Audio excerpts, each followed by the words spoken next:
everybody, and welcome back to another X-Plane 11 stream. We're on the ground here in the Waterford, down around the southeast coast of Ireland, and we're going to be doing a couple of local flights here this evening. I do hope you're keeping well. Happy Monday to everybody. We have 8 days left for the release of Microsoft Flight Sim. I can't wait. Kenneth Fitzpatrick is here. Good evening to you, sir. Many thanks for joining us. So we continue on our quest of doing a little bit of comparisons. We're going to be having a look, obviously, at X-Plane's versions of scenery, weather, and also some of the aircraft. And then when the new Flight Sim releases, it'll be like, oh, look at this. It can do this now. That's the hope and the plan. So we're going to jump down here now to our Cessna 152. This particular aeroplane is from JustFlight. Great little plane, this.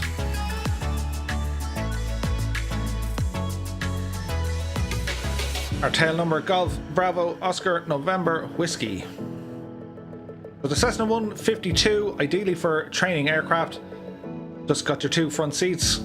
Some of them I think have a bench in the back, but the aircraft performance and its carrying capacity wouldn't be very good.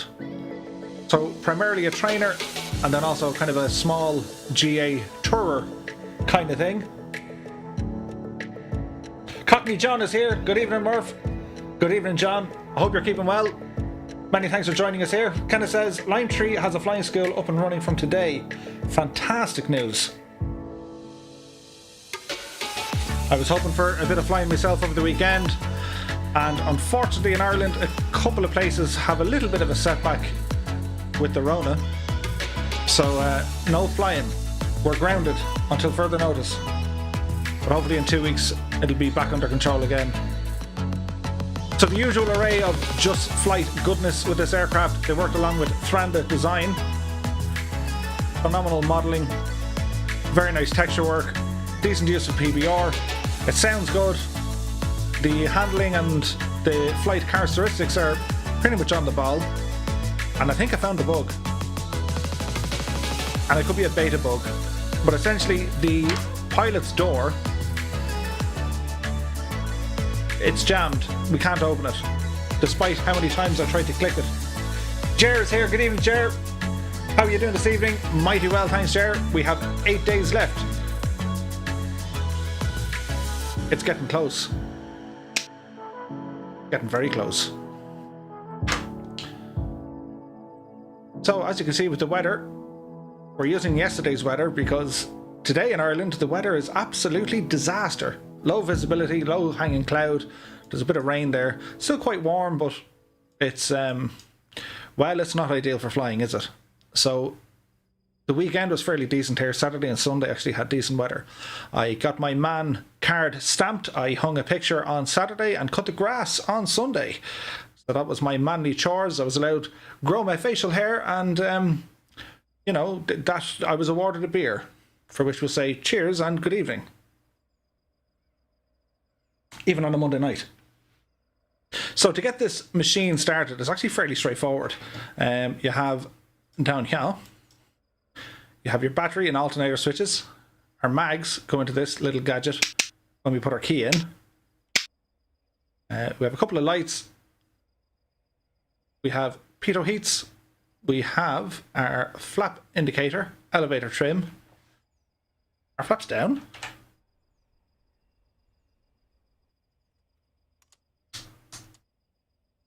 Interesting. That's not the flaps, Murph. That's the pitch trim icon gadget. This is a learning experience. Not much time has been put into this aircraft at all. And there should be, because it is actually pretty good. So we continue along. This will be our flaps. We have carb heat here, throttle and mixture. The fuse board works. All our switches and stuff. And we've cabin air and cabin heating. We have our tachometer here indicating the amount of time spent in the aircraft, which is 0.7 of 1 hour. John says, it's been hot here. Estimated high of 37 degrees tomorrow. Holy humbugs. I believe the UK is getting really nice weather. I'm not jealous at all in the slightest. I have friends over that neck of the woods, and they were down, I think it was Devon neck of the woods, and they rented like a farmhouse. It looked absolutely stunning in your nice weather. Oh look, here's a compartment for putting things in a compartment.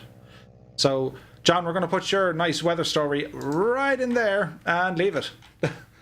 Daza is here as well. Good evening, Daza. I hope you're keeping well. Jer says, glad to see you're using the Cessna.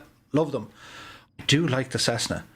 And I really like the idea of the Cessna 152. It's integrated with the training tutorials in Microsoft Flight Sim.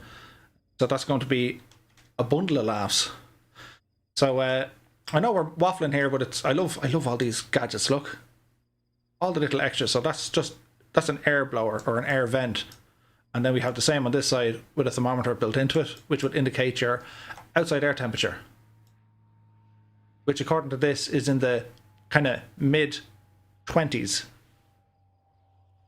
which was the weather here on Sunday. So we have our little JustFlight menu just above the webcam here. You can use your roller ball and roll it out of the way if you're going for your movies and stuff. So our weight and balance, we're going to click on this guy first. I'll agree to 175 any day. Fuel, we're going to use full fuel tanks, which is fine. You can go units in kilograms or pounds. Yeah, we'll leave it at 79 because we'll break the plane, but well, bless, that's all I can say. Baggage in the back, that's just for a bit of balance. We'll leave that alone. It's mainly the fuel we're looking for here. So we have our static elements. We can go ahead and remove them. We can change what way we want our barometers reading, so we can have inches of mercury or hectopascals. I don't really mind which. In Europe, we tend to go with hectopascals. For our American brethren, we tend to go in inches of mercury, so we'll leave it in inches of mercury for the minute. It also has some performance helpers, I suppose. You have your window reflections and your instrument reflections. The reflections are done quite well on this aircraft. They're not overpowering, so we'll leave them on. John says, yeah, they're nice though, Cessnas. My favourite prop is the Baron B58 G1000. The B58, I think, I'm almost certain of it, that's also coming out in Microsoft Flight Sim, and it's fantastic looking. So much so, if you Google or go onto YouTube and check out the Beechcraft's kind of promo video for it, it's like for like, it's identical. As it says, all good, thank you. Sweltering in the heat here in London. T-8 days and counting. I know, right? I know. Your story of nice weather goes into the little box here now with John as well, because it's raining in Ireland and it's summertime and it's raining. Anyway, I digress. So we can close this little door here. Should have a window working, which we do. So we'll keep our windows open for the minute. Remind me to close them on takeoff. So looking towards the back of the aircraft, just a small bit of storage or stowage area. You'd probably fit yourself sitting in there. The aircraft's certificate of airworthiness, which came out of the UK. It's a Rames Aviation Rames Cessna.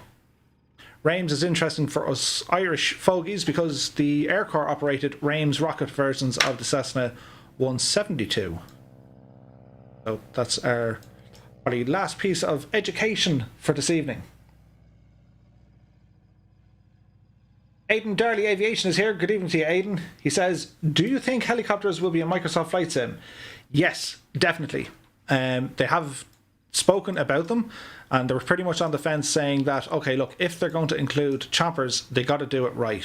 They can't just like appear a helicopter. So there will be helicopters in Microsoft Flight Sim. There will be military aircraft. There'll be jets. There'll be all sorts of stuff going on. When we'll get them, I'm unsure. I imagine, I'll be wrong, but I imagine before Christmas. We'll have to wait and see. Father Son Flight Simulator is here. Greetings. The 152, the great pilot trainer. Or would it be the pilot great trainer? We'll see. Not saying that I'm a good, bad, or indifferent pilot. But you kind of get me drift. Anyway, let's turn on our batteries here. Hope you guys can hear and see everything the way I intended you all to see it. So, battery is on. Go ahead now and put our nav and beacon on. We have a fuel switch down here. So, to the left should be on, which it's on. If it's straight down, it was off. So, that's all okay. We have our mixture, we have our throttle, and our carb heat. Yeah, we'll play with that ourselves. So, low voltage, that's quite okay as the engine is off. There is no fuel pump, but we do have a primer. So, with our mixture set to rich, our throttle is open about 1/4 of an inch. We'll go ahead and give this a small bit of priming, like so. Let's check around the aircraft and whisper out the window, clear prop. Our key goes in, and our plan now is to give it a start.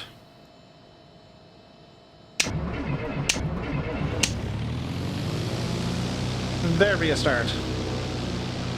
I always find it awkward in some of the flight sims when you're trying to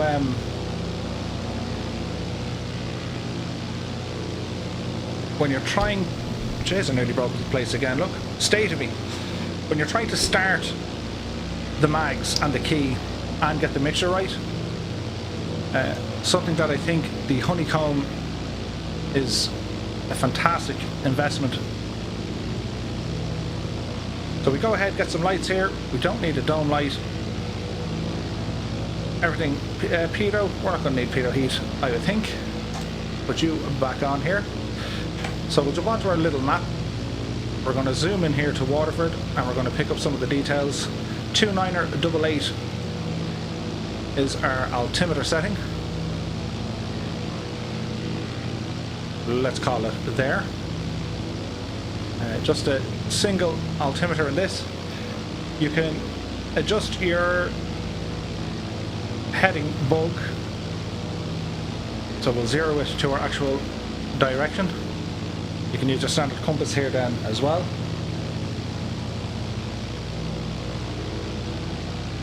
Let's see, Stuart Payne is here. Good evening to you, Stuart. Neon Jedi is here. Good evening, Neon Jedi. Neon Jedi? Neon Jedi. Shannon says, currently training on the C152, great plane. And Stuart says, currently on VATSIM, heading to Inns from Biggin Hill in the SR22. So I jumped back in the SR22 the other day since its update, and it's still a little bit difficult to fly, but it ain't too bad. It's a little bit difficult to start, rather. Anyway, taxi lights coming on, and what we're going to do, we're going to get our parking brake off, and we're going to taxi on out to the runway. So no particular flight plan. We're going to fly VFR, for which we should be on 7,000 for flying in Europe. We'll go to altitude reporting mode.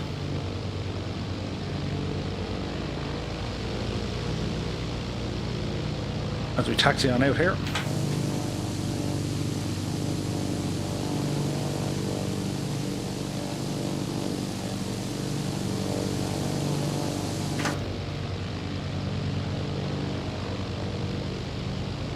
I don't really trust just a single taxi light, so we'll put our landing light on here as well.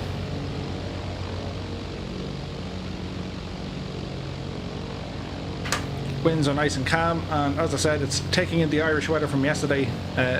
Those of you over in England probably have the same glorious sunshine today. Master Joe is here. Good evening, Master Joe. He says, how did you get the cockpit to be dark like that? My JustFlight 152 is light. I think, before he goes off the taxiway, I think it's to do with the delivery. I think. I could be wrong.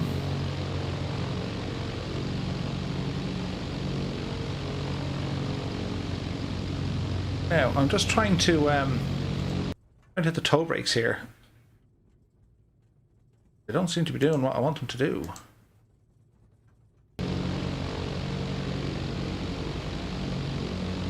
Really? We've no toe brakes?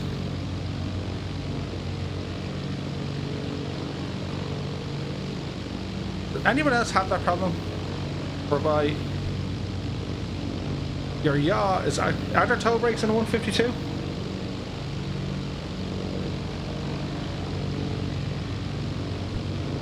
I would have thought yes. Let's see now. So that's yaw, right? HOTAS. Nose wheel tiller, no. Rudder trim, no. So that is correct. Left toe brake. No,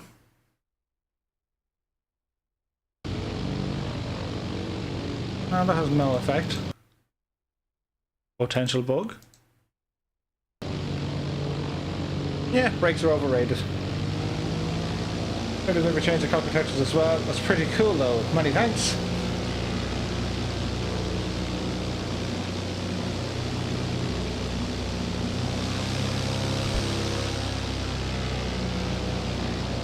Why would the brakes not be working? Edit. Would it be a failure? Fix the systems.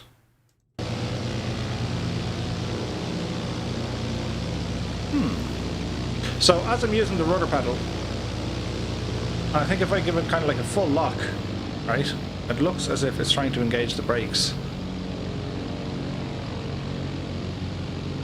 Don't mind me, this is science. Yeah, it is. It's engaging the brake. That's real strange. Right, here's something we never had to do before. So left toe brake. So the controller is working, right? Now let me see. We could control sensitivity. Profiles. Add a response curve. That's what I should be doing. That's what I should be doing. I wonder if we were to calibrate it. So go with the yaw first. Okay, left toe brake, yes. Right toe brake. Next, let go of your controls. We'll let go of our controls. This is top quality entertainment, guys. Did that fix our problem? No, it didn't actually.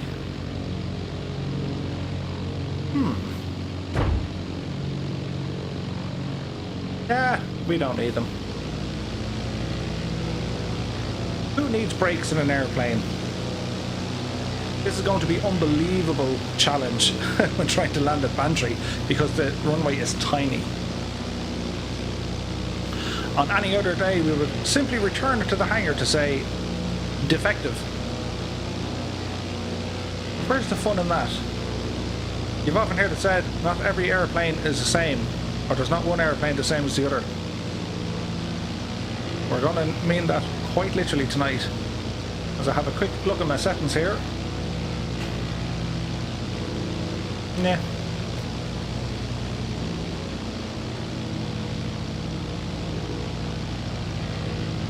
Senan Gallagher has a similar issue. He says, I have a similar problem when yawing, it engages toe brakes as well.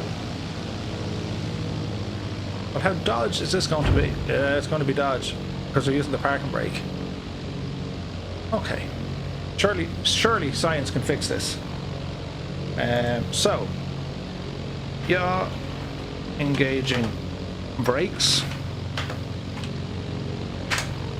Let's see what we have to say.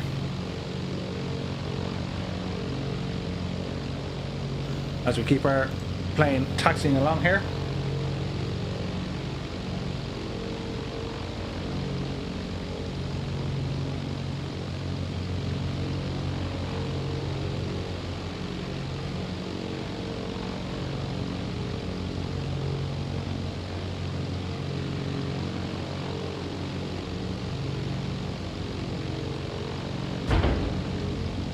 I wonder, is it to do with this?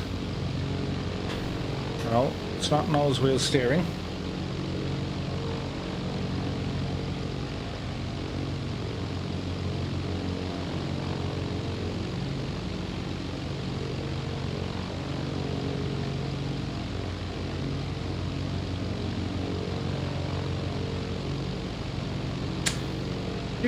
Do.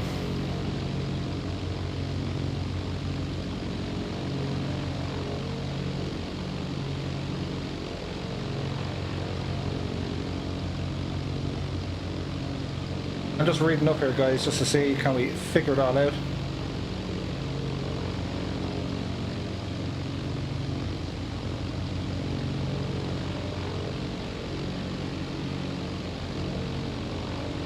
Just find it very strange because it happened in a handful of other aircraft as well.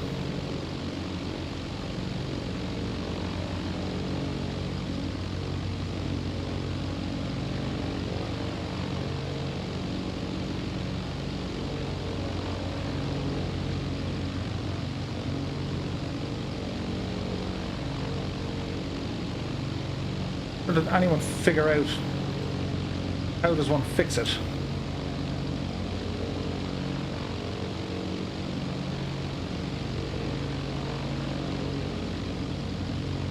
Aidan asks, can we fly up to Galway Airport? We surely will. We're going to head Bantry and then up towards Galway, and my plan is then we're going to head out to the Aran Islands. Don't forget to close the... Good man, Kenneth. Kenneth has told us to close the windows. Kenneth will be our first officer for this evening. Close left. Close right. Now before we go, let's just see. We'll do another quick check just before we go, because we definitely have them working here, right? And there's no other differential braking that I can see. See now, throttle. Is there anything there for differential or nose wheel steering? Landing gear we have, speed brakes, cut-off mixture, throttle back.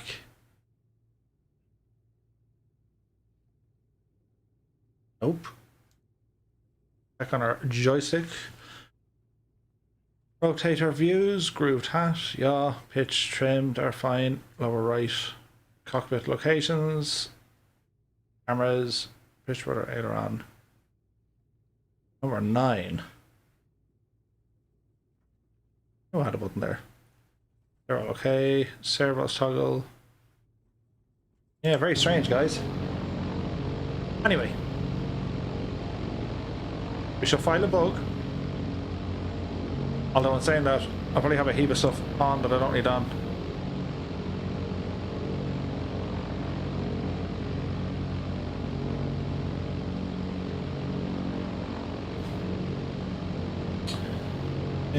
Data output graph. No, you're not the one. Show control deflections, pitch roll, heading. No, you're not the one either. There used to be a button you could press and it would actually show you what you were doing.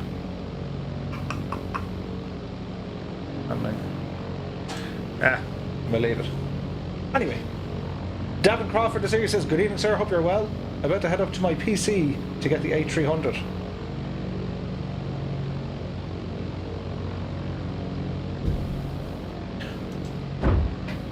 We'll try it one last time because we go to T-Pendulum. Now, we could open up the target software as well. Target software.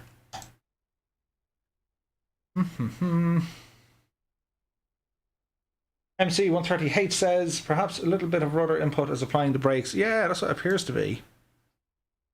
Now let's see. Control center, control LEDs. Pendulum, that's not going to do first, lads. Edit response curves. Is that 0? You're at 0. Very strange. Yeah, it doesn't matter. We shan't worry about it too much. Okay, so quick check on. Windows are closed. Strobe lights are on. Should have turned them on earlier, but not to worry. Flaps, we've got 1 notch for takeoff. Even though we have... Really? I'm in a heap tonight, lads. That's just like thrown me off completely. Anyway. Everything looks good. Let's bug on out and see can we fix it in the air. Okay, so parking brake coming off. Mixture set to full. Power coming in.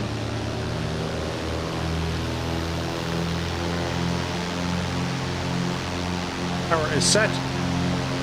Airspeed coming alive. What a nice day to go flying. There's 50 knots, we're getting light. There's 60 knots and we're airborne.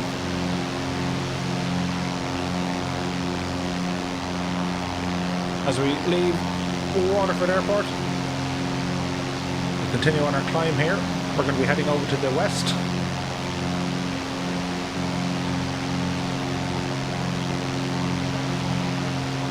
It's 69 to 74 knots is ideal climbing conditions.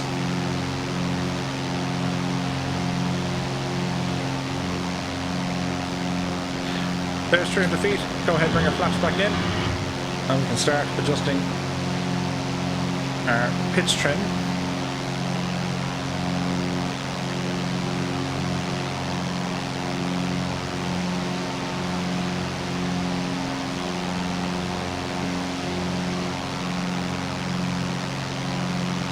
There's 500 feet. We can slowly start our turn.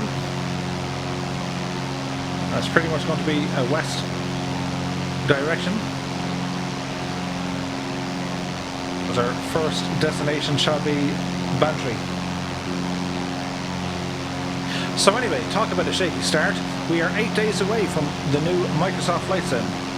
And well, I'm sure that won't be without a couple of bugs here and there, but really looking forward to that. I've been watching a couple of videos during the week and, you know, keeping my ear to the ground. There was an announcement today from Orbex on what they're going to be bringing over to the new sim. Their main focus is going to be some of the landmarks. I think they've listed hundreds of different landmarks they're going to be working on to bring them in, which I think is going to be needed. My own experience from the sim, it's missing a few. It has quite a few, but it is missing quite a few landmarks. So there's, you know, they spoke about they're going to do ones up in London. They're going to do a few in the US, Innsbruck. There's a couple of different airports they're going to bring into the sim. That's going to make it very interesting.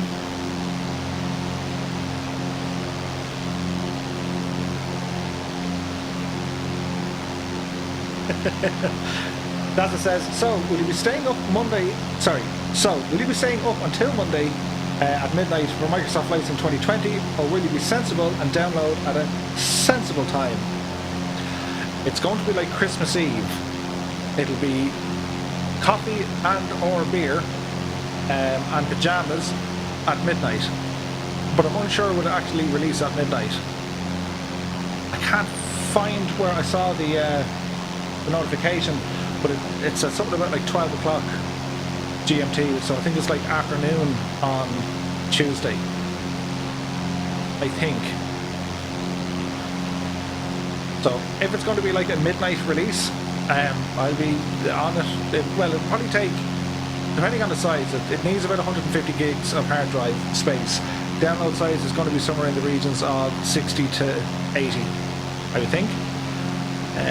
So depending on your internet's speed, that should take anyone anywhere from, you know, between download and install, anywhere from kind of 2.5 to 6 hours, I would think. So if I get the green light to start downloading it at midnight, I will go to the lab and get up very early the next morning and go at it then. Hey, Daddy asks, do you know when it'll be out for Xbox One? I don't have any official release dates. I'm pretty sure you're going to see it before Christmas. In actual fact, I'd say you will probably see it before November. Microsoft and PlayStation and Sony, who own the PlayStation, they're usually very competitive this time of year, and they always target kind of winter sales, and they always go for the Christmas sales for holidays.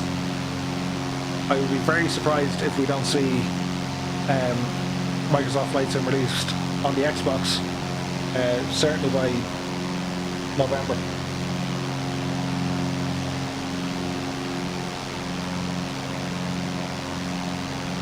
Kenneth asks, when are you going to fly to Lime Tree?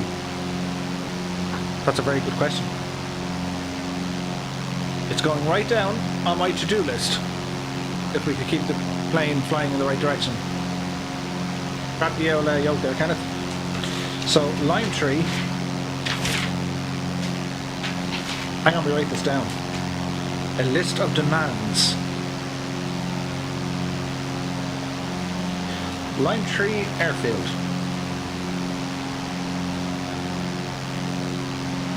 Scarlet Hornet says, I have the box version coming from Amazon. Nice.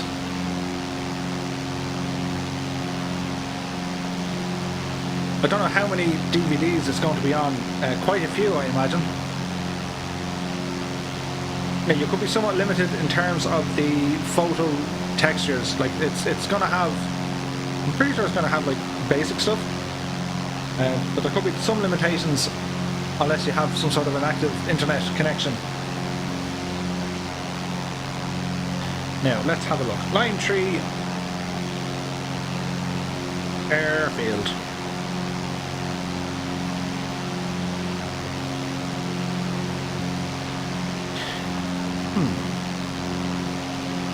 It's kind of... Lime tree airfield. Is that the one in...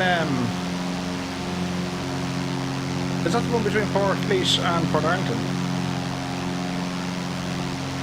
Because if it is, it's very close.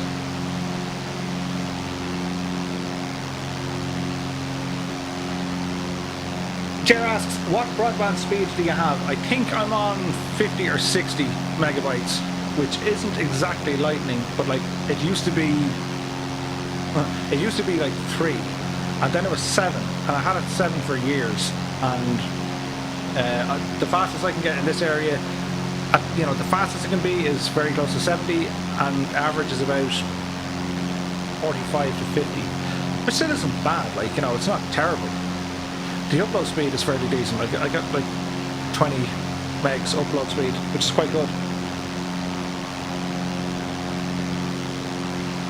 Andrew Noble is here. Good evening to you, Andrew. I hope you're keeping well. Many thanks for joining us here this evening. Daz asks, what are your thoughts on having to pay for airport and city scenery, then via Orbex? God bless the 40% discount. Yeah, like... So the Orbex store, I think everything is run through Australia, and it's all done with Australian dollars, which is fine. But I think for Microsoft, they want everything on the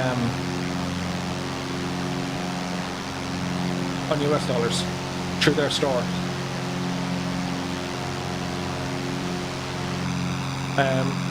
I like the fact that we're going to be offering discounts based on those coming from X-Plane, but at the same time I'm not overly happy that we have to rely on third-party scenery developers, considering the work that has gone into Microsoft Flight Sim. Are they selling it a little bit short? Are they kind of saying, right, we've done enough now, we're finished with this project?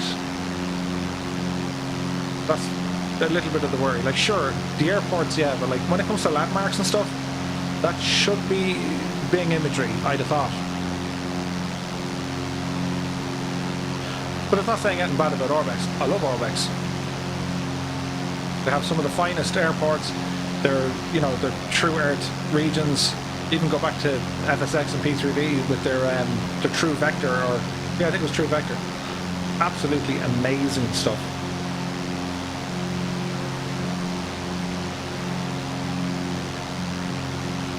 Carla reckons to be 10 discs on the boxed version of the Microsoft Flight Sim. When you get that, join our, if you're not already in it, you can join our Discord. And where have I got a link to the Discord? I'm sure I have it here somewhere handy. Sure, look, we'll just open Discord. Because I would like to see what 10 CDs of Microsoft Flight Sim 2020 looks like. And will you actually get a manual? I wonder. I used to love that about the old games. So let us see.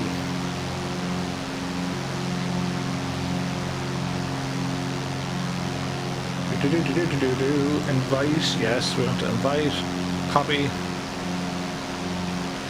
and we go back onto this page and drop it in here. There's a link on in there for the Discord.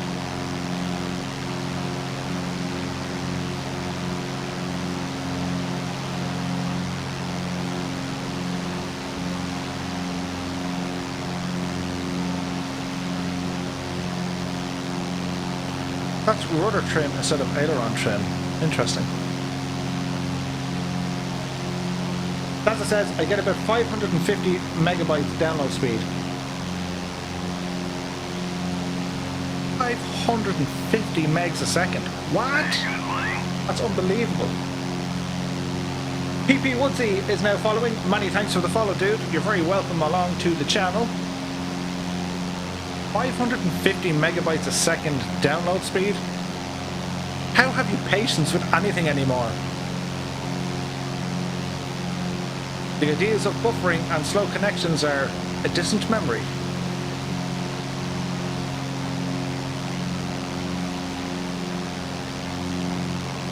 Payne says, yes, I must admit, Orbex sales and quids in, I have all of Orbex.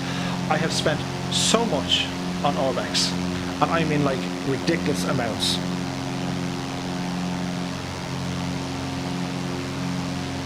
As in like frightening amounts that I can't tell you because my wife could be watching this stream.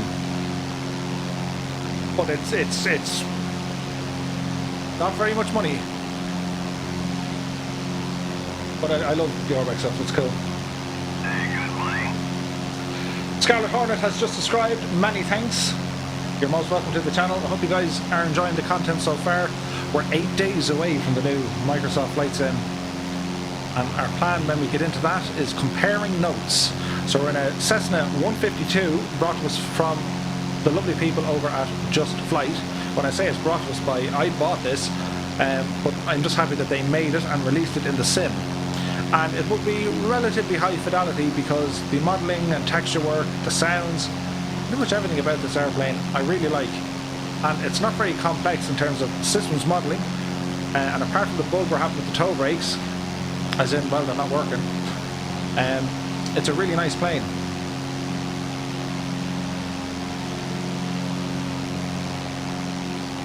Dare asked, is 50 megabytes enough for the new flight sim to work right? Absolutely yes. I have extensively tested different internet speeds, so you can regulate your internet speed through your router, as in if you're signed up to whoever, just dial into your modem and you can actually regulate the speed, tell it what speeds to restrict it to. So I have tested it on 2 megabytes a second all the way up to the highest I got was 70. At 2 to 3 megabyte speed it does work. There is noticeable loading of the facades, I suppose, and some of the photogrammetry for buildings, but it still works and it's absolutely fine. And if it is the case, and world traffic, weather updates, all of that stuff, it was fine, absolutely fine. I didn't test it in multiplayer, but if you have limited internet speed or perhaps limited bandwidth, I wouldn't worry an awful lot because you can download and cache quite a lot of we're heading towards Cork and then we'll handrail the coast. You can download and cache quite a lot of the photo scenery that you want and then use it offline. So it's not too bad.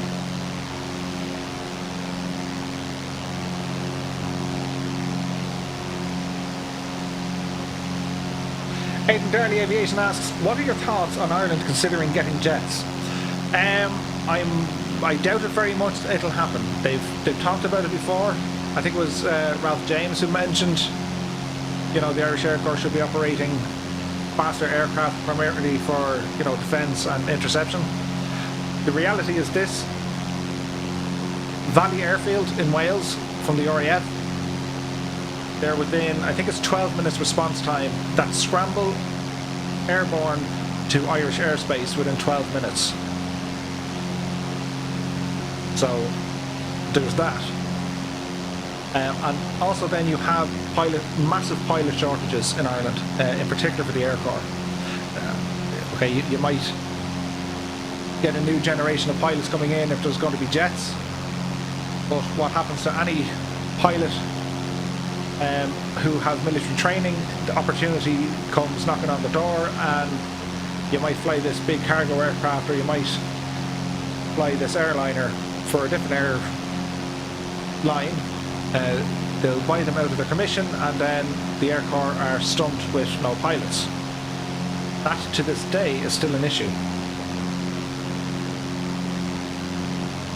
Stuart Payne says, US HD, True Earth and all major airports.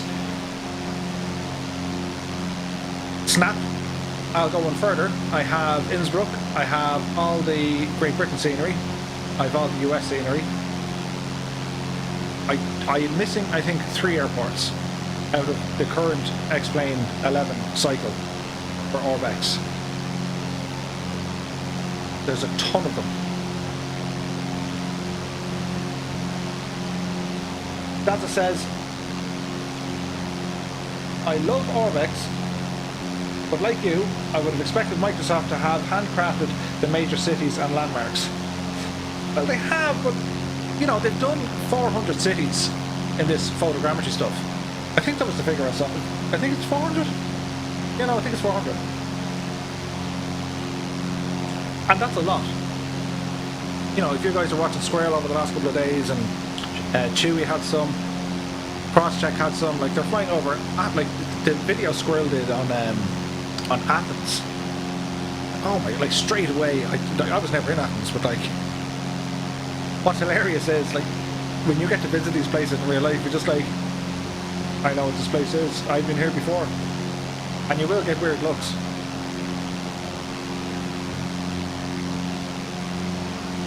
Andrew Noble says, just got the Logitech 3D Pro.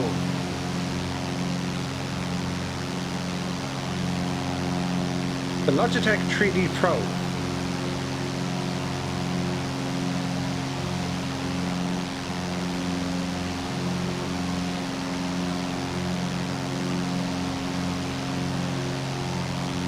Ooh. Nice. And just the amount of buttons on it. Does that have the yaw feature on the stick as well? If it does, it's going to be super handy. Stuart Payne says, I'm currently streaming in your channel.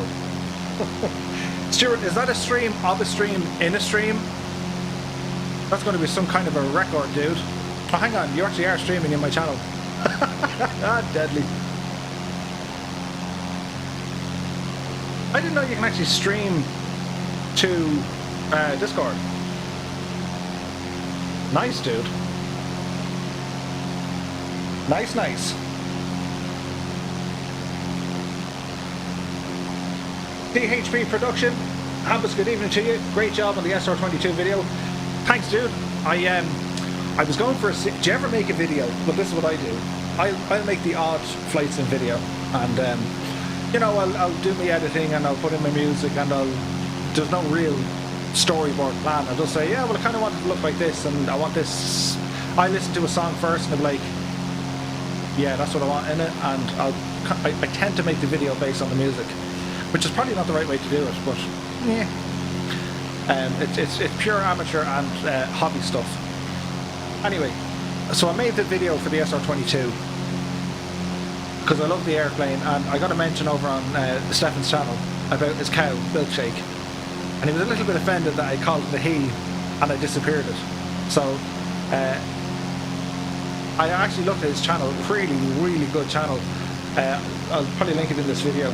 He does a lot of, he has his own SR22, like, that's absolutely class looking. But I was chatting to him afterwards, you know, and he was saying, look, it's happy out, and, you know, he hoped to send a couple of viewers my way, and yada yada. So I said, you know, I feel bad for the guy. And I didn't really see many SR22 videos out there, so I said, I'll just do like a 2 or 3 minute promo video, and that's what I did. So anyway, all the rambling on a Monday night, and this isn't coffee I'm drinking, it should be, but there's a scene right after takeoff. One of them was, it's the first time I had a cockpit view with the airplane taking off view, and then I said, do you know what would be interesting? because I haven't seen it done anywhere before. What if I have a picture of the airplane on one frame and then a picture of the cockpit as I hit that on another frame and a picture of, I don't know, the finer details on another frame? And just to put clarity and context here, it's what Microsoft did on their videos showcasing all the aircraft and the scenery. I thought that was a great idea, and I tried to do it, and it kind of worked, but it's only after I made the video I'm now thinking, Murph, okay, the top bar, if you're looking at it, it's grand, because it's, you know, it's from the back seats zooming in towards the cockpit, and it's nice. Then I failed miserably, because the bottom two shots, the left hand side is looking at the glare shield, I suppose, and it's panning in this way, and then the other side, it's looking at the glare shield going in the other side. What a missed opportunity. And it's only after I made it and uploaded it and I was like, I know that's grand, then I realised,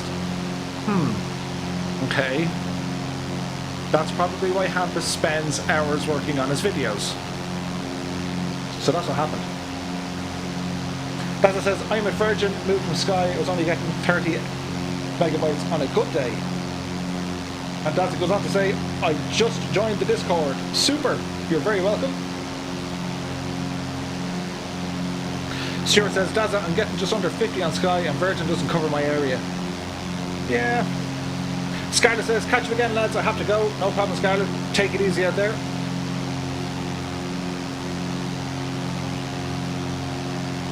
Just under 50 should be fine for Microsoft Flight Sim. Guys, your internet speeds, I'm telling you, anything more than 5 is good. Anything more than 20, you're laughing. Anything more than 50, it'd be instant. With my speeds and the buffering and, you know, loading of textures, absolutely fine. I've seen no issues, and that's okay. Granted, that's in the beta and in the alpha, whereby you might have less people using the resources available, pulling the data from the cloud, as it were, from the Azure platform. But like, I just wouldn't be worried.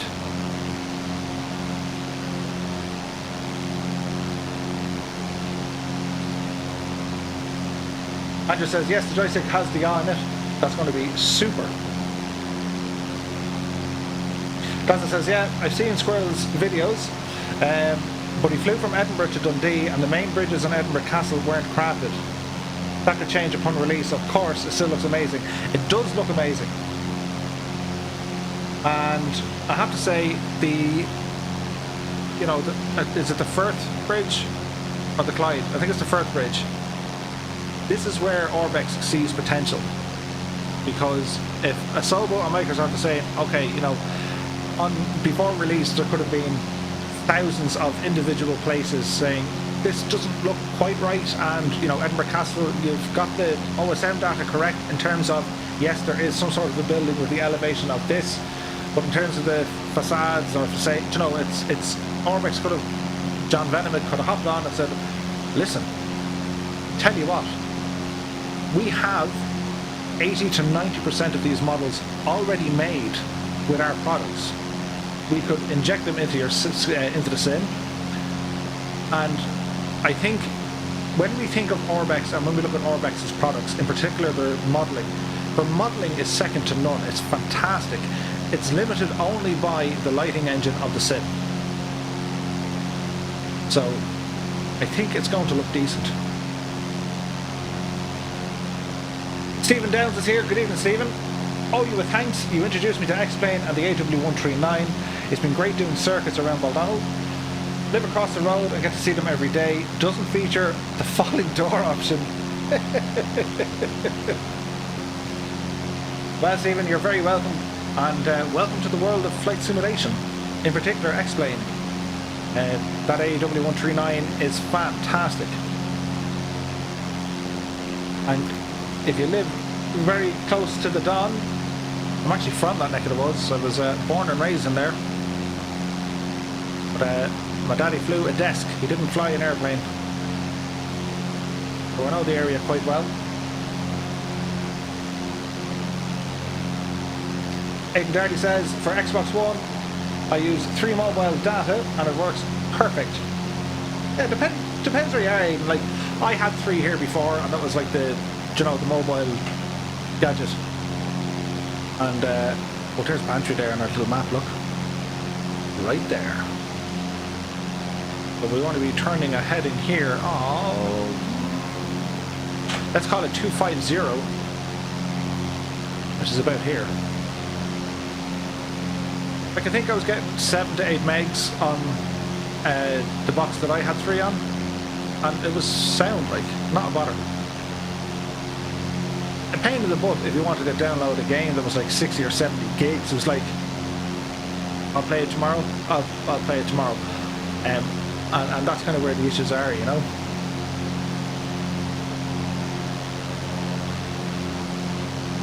Daza says, I'd be happy to pay for Orbex models and scenery as it would be the icing on the cake here. It really would. Like, it's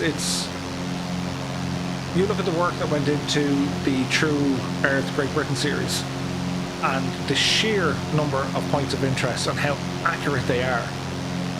And they were built from the ground up. Like, it's polygons. They started off with nothing. So I think they will be fine. I'm just a little bit confused, perhaps, that the limitations of Asobo or Microsoft whereby there's going to be certain things left out. Then again, it's an evolving sim. And us as, I think, the hardcore flight simmers, we're never going to be 100% satisfied. It's not in our nature to be. And yes, a lot of us want the visual fidelity. We want everything to look amazing in the sim. But at the same time, well, the sim needs to be smooth. The systems need to be accurately simulated.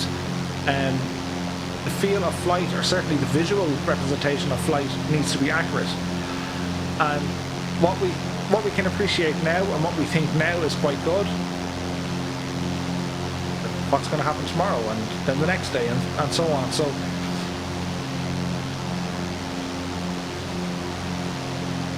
oh, just released the sim already. I can't wait. We need it. Stephen says, living in Sagard, serving RDFs I have been in only once. Amazing place for the limited government funding.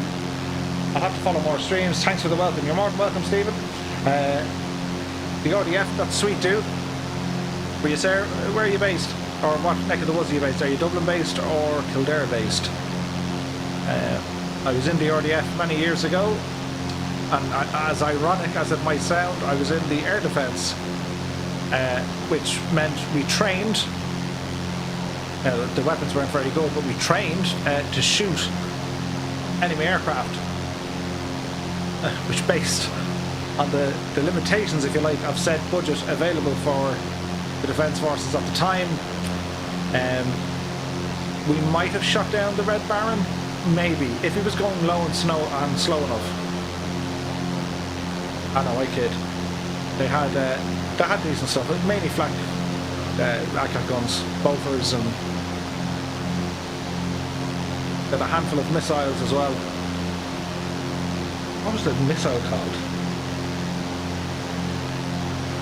The RBS 70. I could be wrong on that, but I think that's what it was.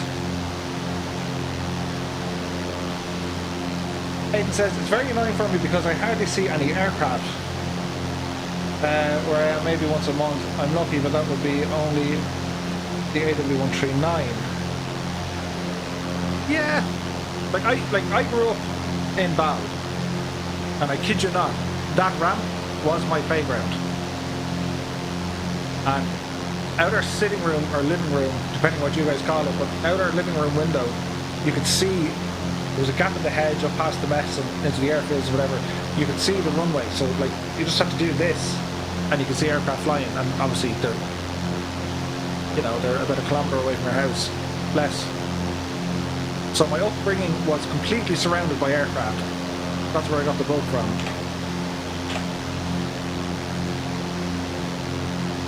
Which I have to say has been fantastic.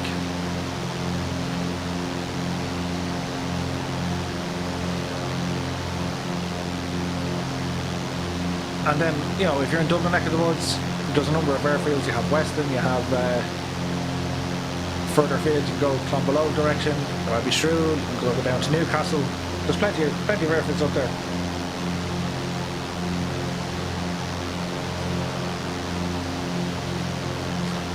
Stephen there says, based in the Brewer in Signals, sounds like fun out of Gormiston. Yes, we had an absolute ball in Gormiston. A buddy of mine was only up in Gormiston the other day, and the Cox Tavern, which was one of the strangest yet nicest pubs you can go, it's closed. Gone.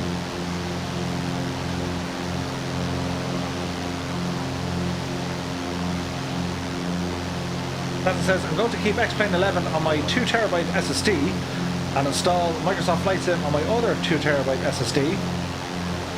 Too much money invested in X-Plane to install it. Yeah, absolutely agree with you. The X-Plane 11 for me is going nowhere. Plus, we're starting to hear more and more this new buzzword called X-Plane 12, whereby their main focus is going to be next generation weather and next generation scenery. The next generation weather is how weather is going to be depicted in the sim, and that will include a new lighting model, which I imagine Ben is already hard at work trying to figure out the best way to utilise it in Vulcan or Metal. So X-Plane is going nowhere, and at the minute it still has the advantage with the simulation for systems. You look at the new A300 that just got released, that thing is just absolutely nuts looking, and they've modelled and simulated so many systems. And then you have some of the flight factor stuff with the A320, you have the A350, the 757, the 767, we have the Zebra mod, we have the IXEG, to name just a few. And the systems modelling on them aircraft, absolutely amazing. Now, who's to say the PMDG 737 is going to be sitting in the marketplace on day one release in Microsoft Flight Sim?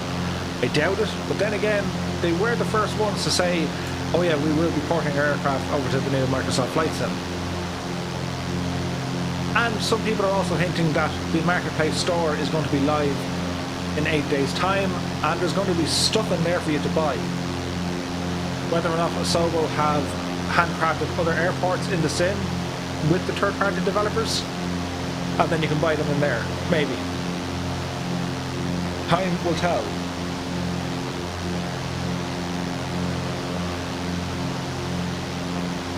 Jer says the battle is on between them. It really is. But I can still say, as beautiful as Microsoft Flight Sim looks, and I've never been as excited for a game or a sim to release. In saying that, X-Plane still has a function, and it's not going anywhere soon. And there are times, and you'll see this in 8 or 9 days' time, there are times, even in its current form, X-Plane can rival the absolute best of them. At times. Nighttime is still amazing in X-Plane.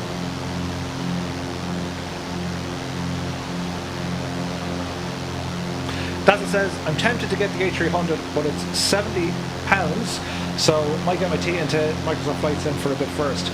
I absolutely agree with you. I was driving home from work today in the car and I was thinking, will I get it? And then I kind of said to myself, right, okay, yeah, I could get it. I could stream it here tonight, and in 8 days' time, I probably won't use it for weeks. So I said, no, we'll continue on with our comparison of aircraft and what they do and how they do it.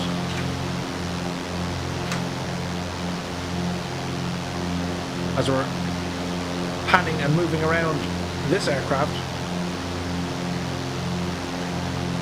Yeah, the 152 isn't there's a bit of bump. 152 probably isn't the most busiest of cockpits. The panel is quite basic. It's very functional. And you can't say it's on par, but it's not very far behind Microsoft Flight Sim. It is far behind it, and that's not anything bad to say about JustFlight. I just think what Asobo have managed to pull off in terms of the modelling and visual niceties, the eye candy, it's literally gone from like a 10 to like a 20. It hasn't even gone up by one notch. I mean, they've kind of doubled how the aircraft look.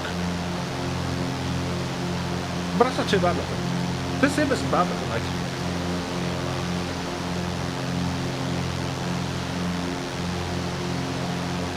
Stephen says, the I&I builds 8300, it looks great.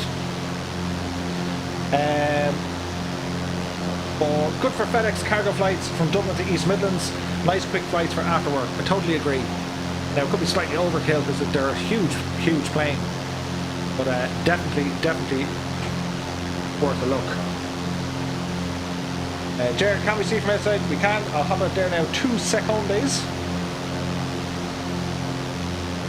Ministry of Music is here. Good evening to you. Our ETA over to Bantry is going to be, I imagine, somewhere in the next kind of 30-ish minutes. We're cruising along nicely here at around 80-odd-ish knots as we're approaching to Cork Airport over on our right-hand side. There be Cork City. So we're continuing on over towards Bantry. I reckon maybe about 30 minutes.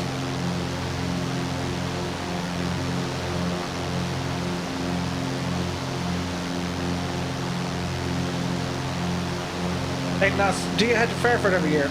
I don't. I was going to go a couple of times. I've gone to air shows in Ireland, alright, and when Bal had the air shows back in the day, I was thinking of it though. I will end up going to them. RAF Cosford, I think, have a decent air show, and Duxford is on the hit list completely. I want to go there, and Fairford as well. What about you, Aidan? Do you follow them around, or what way do you plan it? Stuart says, just on approach Murph, I'm heading down and being bounced all over inbound to Innsbruck. Stop the train, I want off. That sounds like fun. Keep the faith, Stuart. Think you will be grand, and you'll probably be grand. If not, there's always Alt F4. Father Son Simulator says, criteria for buying Microsoft Flight Sim. 1. It must support Pilot Edge. 2. It must support VR and support it well. 3. Airplane flight model and systems model must be excellent. Don't want a mere video game. A fair point. Let's go through these. So, point number 1, it must support Pilot Edge. It will. Pilot Edge must support the sim, which it will. I think Keith and the guys are working on that momentarily, or presently. It must support VR and support it well. Again, it will. They're working with HP on the Reverb G2. They're actually developing the hardware along with the software. There's no indication as to why it wouldn't be good. They're kind of hinting at a release come September, October of this year. I'd be very surprised if it isn't very good. And 3, airplane flight model and systems model must be excellent. Don't want a mere game. So the airplane flight model, I believe, is very good. The systems is a little bit lacking, and I'm only saying that based on the beta videos we've seen, the preview builds. So with Squirrel on the autopilot systems, there's a lot of oscillation for the aircraft. That basically means when you lock in your altitude and you tell the aircraft don't budge from this altitude, it's going up and down, up and down, up and down, up and down. It's oscillating the whole way, and that's a bug. The V navigation is buggy almost completely on some aircraft. The ATC function, along with your flight planning, is a little bit buggy. So yes, there is a lot of work to do on point number 3. Ministry of Music asks, how's your day been? It's been pretty good, dude, yeah, pretty good. Working early this morning and got back then late this evening. The beautiful sunny weather that was with us over the weekend has gone. We're back to overcast, rainy conditions, but it's still quite warm, which is good, which is always good. And toward the end of this week, I'll do a stream this Wednesday. I won't be around on Friday, guys. I'm actually heading up, would you believe, to Donegal. And I'm going to take in the sights. Going to head up to Glenveigh National Park. Going to head up to Gweedore. Going to have a look at Mount Errigal. And heading up to Donegal Airport as well to meet a friend of a friend, show me around. And I'm going to head back the way and go to Sligo Airport to meet a friend of a friend who knew a friend. And I'll be back at some stage on Saturday or Sunday, and then we'll be streaming again then live on Monday. So, that's how my day has been, Ministry of Music. What about you, dude? How are you keeping?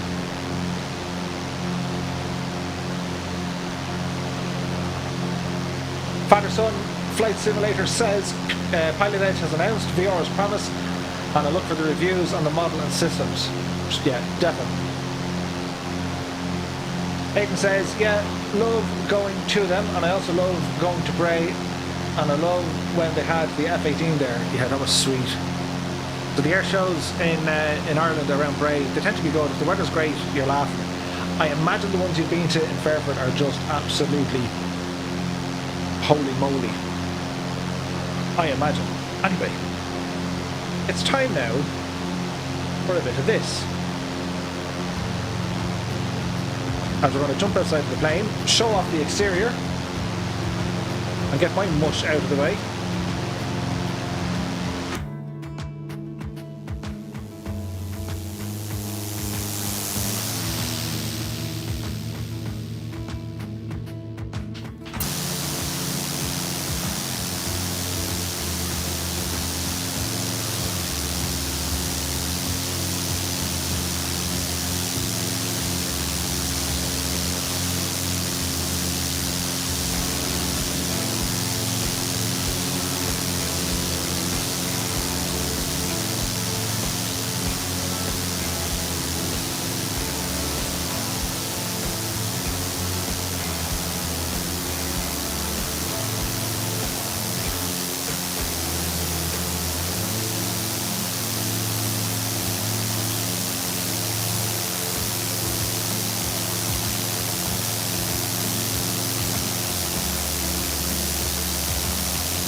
It's a pretty little plane, this. Okay, get our bearings down again, because the lack of an autopilot in this thing kind of keeps you on your toes. As we climbed about 1,000 feet, and went every different direction we should have, except the way we were supposed to go. But the advantage is, we do have some pretty scenery beneath us. That is quite nice. Aidan asks, do you know why they didn't have the Strike Masters last year? I don't know. I don't know what the story was. I think they had a couple of Fuga mattresses though last year. I think. Jer says, nice. Stuart says, spin, spin. Stuart, did you land? Was it okay? Stephen asks, do you know any info on Orbex for True Earth Ireland? Last I heard, it was costing too much, which is easy to believe. Ortho for XP is good but patchy, and OSM data is incomplete in places. So this scenery, guys, it's an ortho styled scenery. It's from Vertical Sim. It's part of their V Countries series. It's 100% free. It's about 50 gigs download, and it's absolutely worth it. It comes with its own overlays for you, but I have included the X-Europe package, which is also free. I think that's done by Sim Heaven, and the OSM data they use is very, very accurate, and it does wonders for little old Ireland here, as you can see. They also do Jamaica, as somewhere as random as Jamaica. But I absolutely approve this scenery. They've colour corrected about 95% of the entire island. I've come across only a handful of tiles that aren't 100% the same colour, but the detail on them is still pretty good. And as you can see, it's very nice. I mean, this rivals that of Orbex. I think they've used Bing for their base, so that's the maps in which they've read the data from. It's at zoom level 16, I believe. So it only really gets good at around kind of 1500 to 2,500 feet, as we have a hell of a drift. We want to keep left of those big mountain ranges there ahead of us as we continue on to Bantry.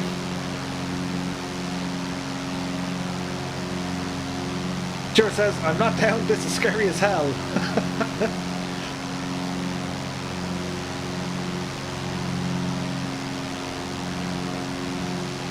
Hayden says, this would be tricky landing in Bantry with no brakes. You're telling me. The last time I tried to land at a runway that was situated close to the water, we were lucky to have a parachute to pull us back out of the water. This trusty old steed of a Cessna 152 has no such parachute. This could, and probably will be, disastrous. But it's all in good fun. It's all in good fun. Akko Fitness here. Good evening to you, Akko. What's up, Cap? Is there any limit to how much you can stream Microsoft Flight Sim? No, I don't believe there is. I have been in talks with Microsoft Flight Sim. So the channel at the moment, as you can imagine, although it is growing at an alarming rate, as people say, you know, how many subscribers or how many followers do you have? Like I think on Twitch I've 33 or 34 followers, and here on YouTube it's like 670 or 680, which is like, you can't even measure it. But I say this to the haters: what if they all came around one night for dinner? You'd have a problem then. So it's a very niche thing we have here, and you know, the Frugals of this world and the QA pilots and OzFlight Simmer and you know, the reaction review, cross-check, they have thousands upon thousands upon thousands of subscribers. I've subscribed to all their channels. I do like some of the smaller streaming channels, only because, well, it's a smaller community. There's, you know, we can have the chat, we can talk, and it's, you know, the chat doesn't run at like 6,000 miles an hour. I like that. It's more kind of personal as our engine goes into the red line. I think it's more personal anyway. I'm not saying we wouldn't appreciate tens of thousands of followers to this channel, but that's not what it's about. This is about just chilling out, having a good time, sharing as much information as we can in the Flight Sim community. Any tips or, you know, liveries or hardware settings, all that kind of good stuff, and just having the crack, really, the chat and the crack. And then from time to time, I experiment with other games and simulators, and sometimes they go okay, and sometimes they don't. And then there's all, like, I'm into my games. When I say games, there's a difference. Like, one of the guys in the chat earlier on, over on Twitch, Neon Jedi, that's my brother, Adam. And the games in which we would play are so different, so different. Adam be into your, you know, your Destiny 2 and a lot of the role-playing games. And yeah, you know, nothing against them.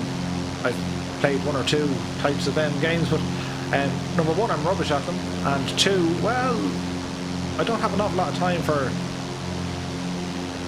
No, that's the wrong thing to say. It's not that I don't have a lot of time, but like, I don't have a lot of time to play games that I'm not initially drawn into, if that makes sense. You kind of have to be into a game to either invest your time or money into it.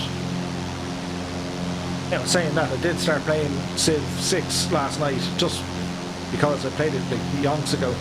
And I said, I might have a game of Civ. I was watching some like Roman documentaries, and I said, yeah, I ain't going to do that. I'm going to be the Romans and take over the world. And I was thinking to myself, yeah, you might play it for half an hour, maybe an hour. Several hours later, I said to myself, I'm in work in a couple of hours. It's best to go to bed now.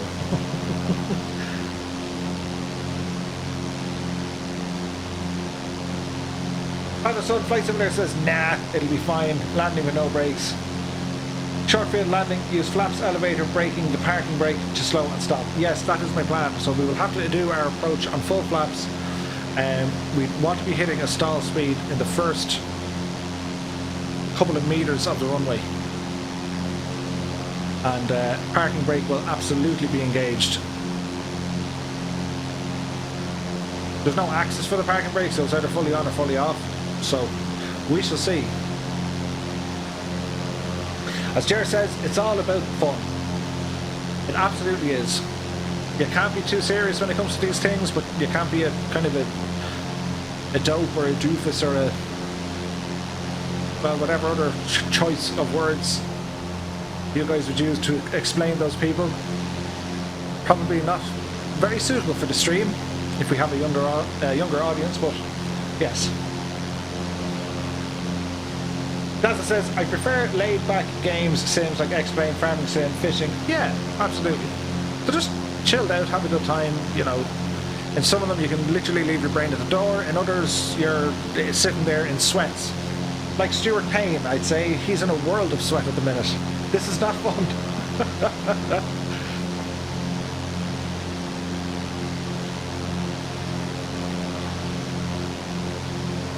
Can you play that at night time?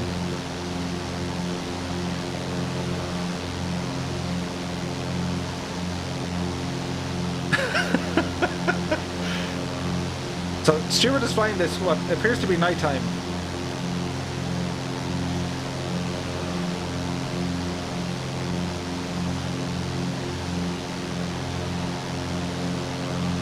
What do we do with this now?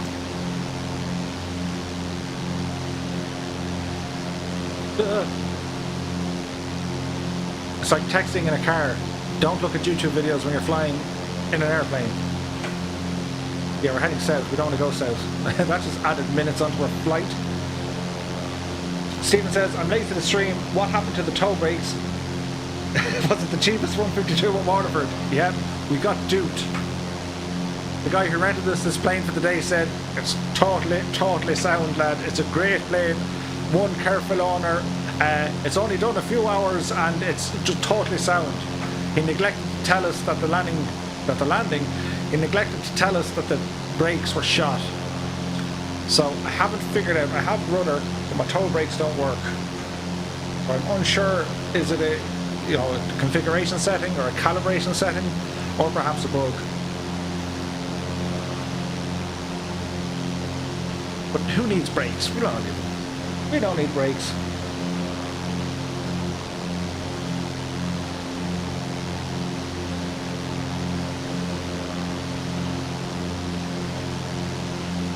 Hayden says, very unusual, because about a week ago I was tracking a de Havilland DH-104 Dove around Tipperary, Limerick area, which is a plane I've never seen in Ireland before. So I thought it was an Avro Dove. You're right, it's a de Havilland Dove.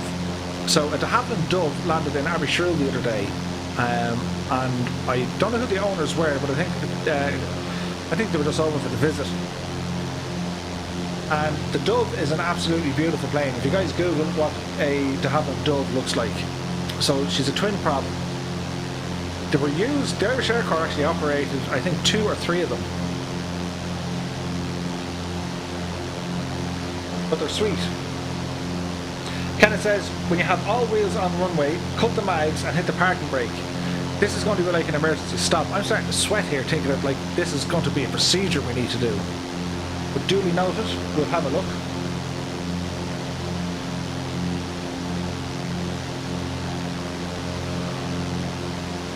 Lukey73 is here. Game looks good. Many thanks, dude. It's X-Plane 11. As we're flying really slow, we're kind of in the Microsoft Flight Sim hype train. We're waiting for the station to jump off, and that station is August 18th. 8 days away, guys. If you guys are new to the channel or new to Flight Sim in general, so X-Plane 11 is our preferred sim at the moment.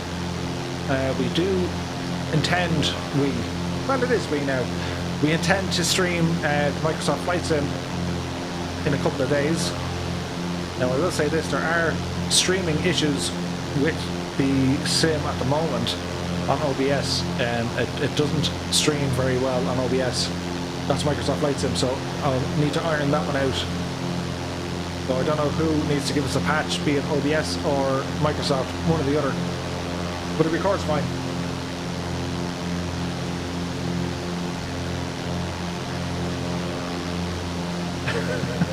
Stuart says, if I don't make it, I'll be late on the black box.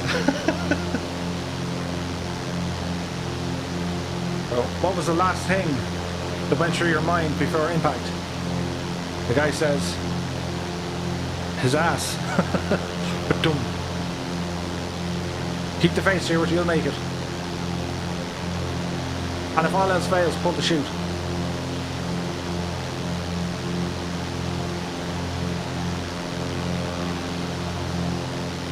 Dazza says, brakes are so overrated. They really, aren't they? They're just, who needs brakes?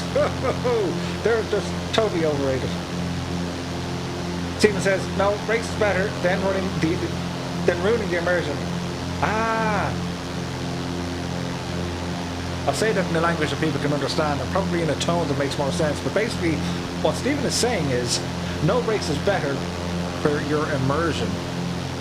Well, we're going to be fairly immersed into this now in a couple of minutes, when we kind of head for Bantry without any friggin' brakes.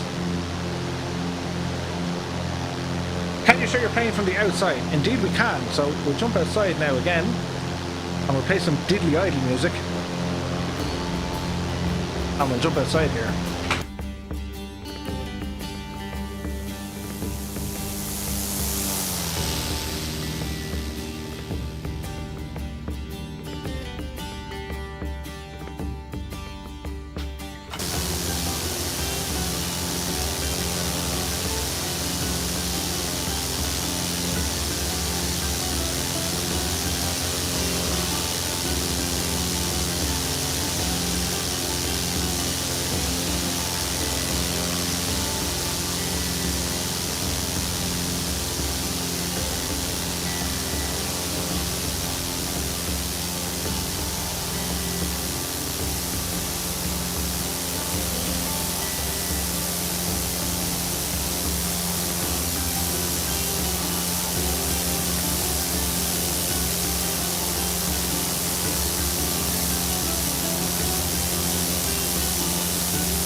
So yeah, it's a Cessna 152 from JustFlight. So this is a training aircraft primarily. It's used for kind of the light general aviation touring as well.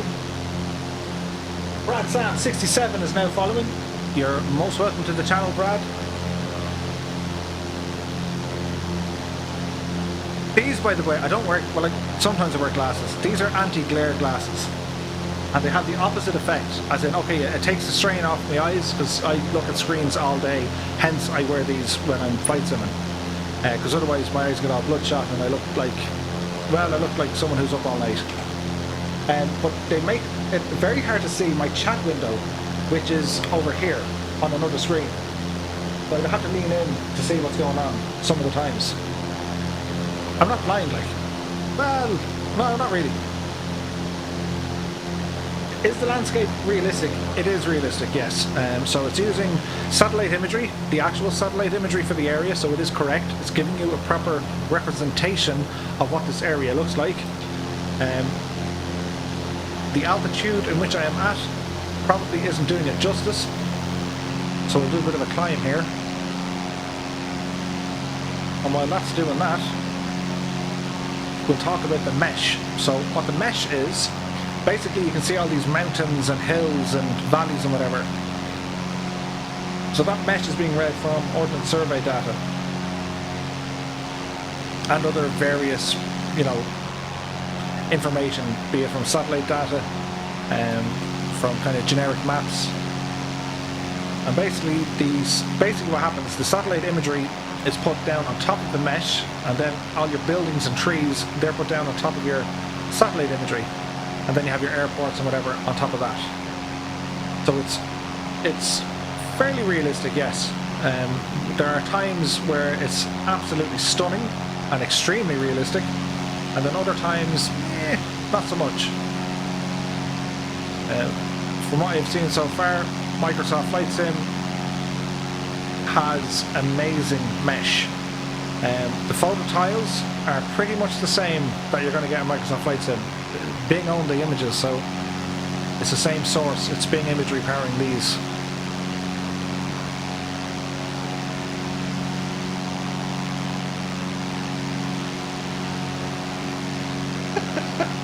Stephen says, I'm sure there's a good Diddly IDD song about heading west with no brakes. Probably Foster and Allen sang it, I'd say.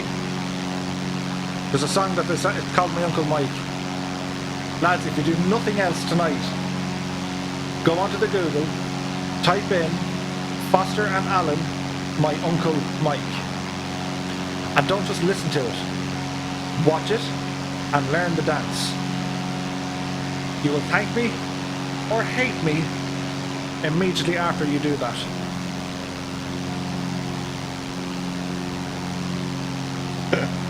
Stuart Payne says, I'm going to die. As in not me, but him. Okay, we can see Whiddy Island, which is just over the bow, just over the nose here. That's Whiddy Island. And our runway is going to be over here somewhere. So we are very close.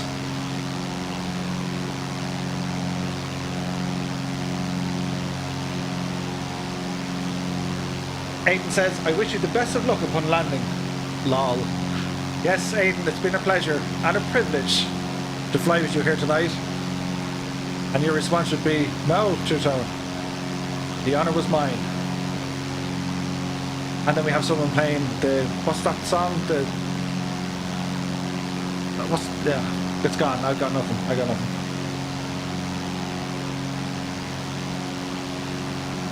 Tara says on number 2, he wants to check the cockpit before.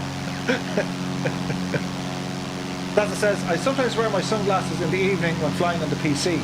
My kids always say, Daddy, it's not sunny. I was going to do that, but my latest sunglasses, my Ray-Bans, are polarized, so you lose a lot of digital screen. So you got to turn your head. So you're like you're like the dog or the confused Irish man. What? You know, you end up doing that a lot.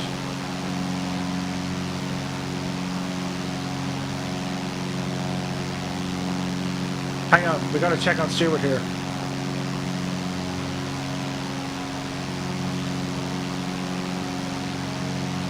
Holy crap, dude. Can I add this? Hang on, hang on guys. Can we pause that for a second, right? See, well this may not work. If we go, this could break the stream now. Stuart, if this happens, I'm going to be so not happy with life. Let's see now. No, I can't add it. Isn't that a pity? Basically, if you guys could see what Stuart was doing, it's hilarious. So he's flying in like, I don't know, 150 knot winds.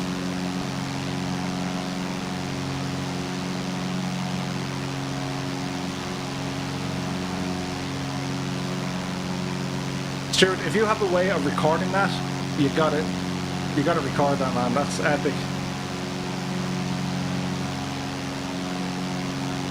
I want to give the new Flight Sim a try when it's released on Xbox. Yeah, Lou, like, you know, you can get it on the Xbox Game Pass. It's like $1 a month or £1 a month or €1 a month, depending on your currency. And by all means, yeah, it's absolutely worth giving it a try. Kenneth says, can't be any worse than some of our military diddies, as in diddly idols. Yeah, that's very true. 100%, it'll work with a controller. 100%. It's designed to work on Xbox. You know, are you going to have the same high fidelity flight simulation experience with, you know, joysticks or flight controls or yokes? No. Are you going to learn more about aviation and have the chance to explore the world like you've never seen it before and visit places you'll never possibly get the chance to? Yes, 100%. And, you know, it's designed to be released on the Xbox One. Sure, it's going to run an awful lot better on the next gen consoles, but it's going to work absolutely fine on the Xbox One. So that'd be Whiddy Island, which means the runway is down there.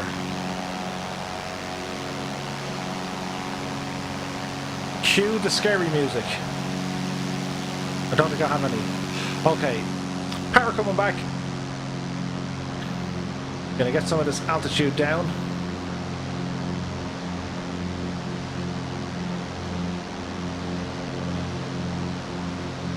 This could be good, bad, or indifferent, lads. Now, depending on how good, bad, or indifferent we actually put this machine on the ground, our next flight we're going to start off over in Galway, and we're going to head out to the Aran Islands.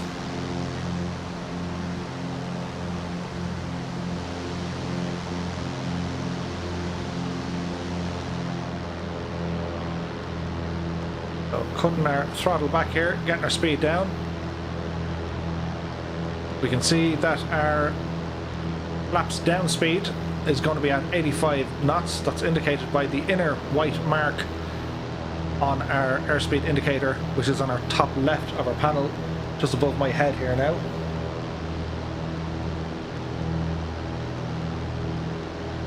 Kenneth says the VR helmet is very good. Aidan says, here we go, you can do this, I believe in you. Stuart's alive, he made it. And then Jared says no pressure. Well, the fact that Stuart landed and he like... Caution terrain. Caution terrain. The fact that Stuart landed based on what he was doing, I'm in relatively beautiful conditions. We just don't have any brakes.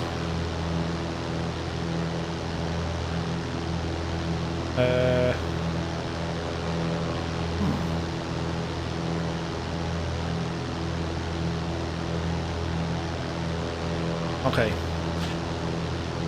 There's 200 feet. Keep the altitude quite low. First master flap coming in. Gotta watch our speed on this one now as well. We have quite a way to go here, but we're nice and low. Keep the speed up. Mixture set to full.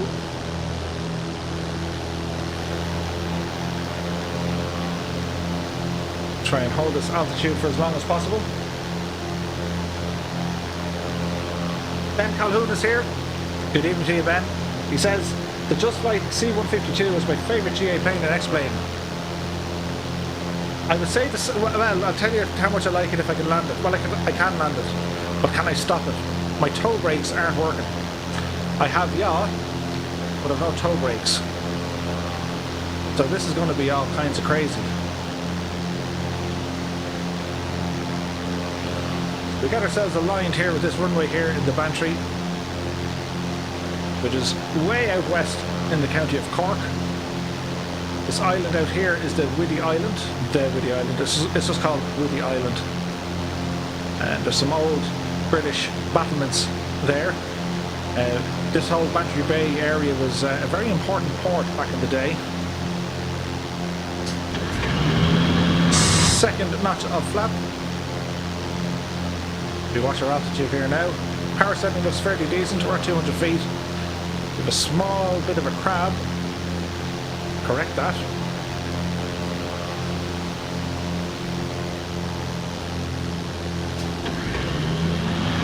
Okay, flaps are now full, holding at 70 knots.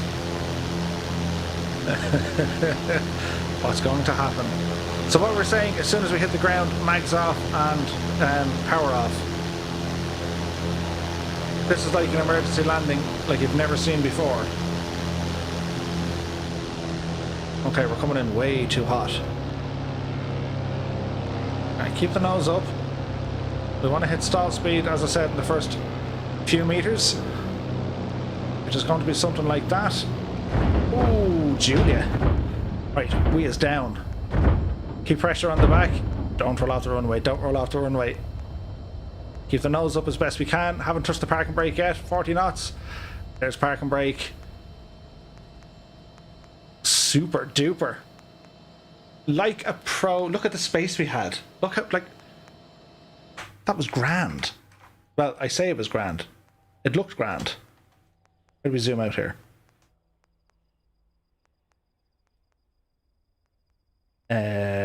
Go with this music. Our celebratory music.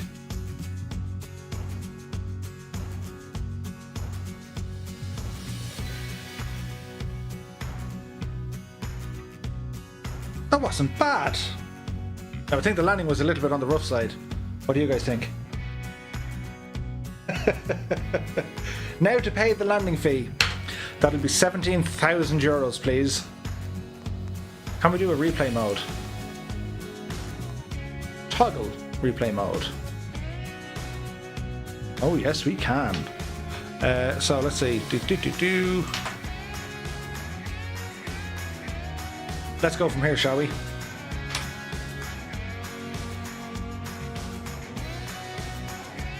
Here, hide my mush. An uninterrupted view of the greatness. The greatness.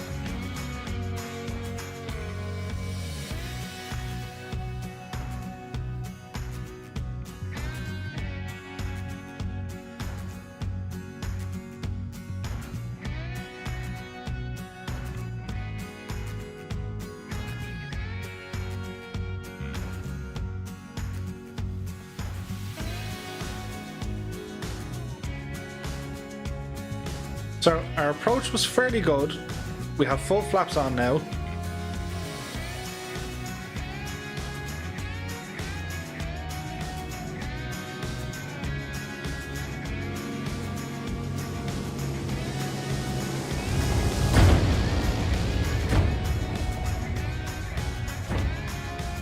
And then we cut the engine.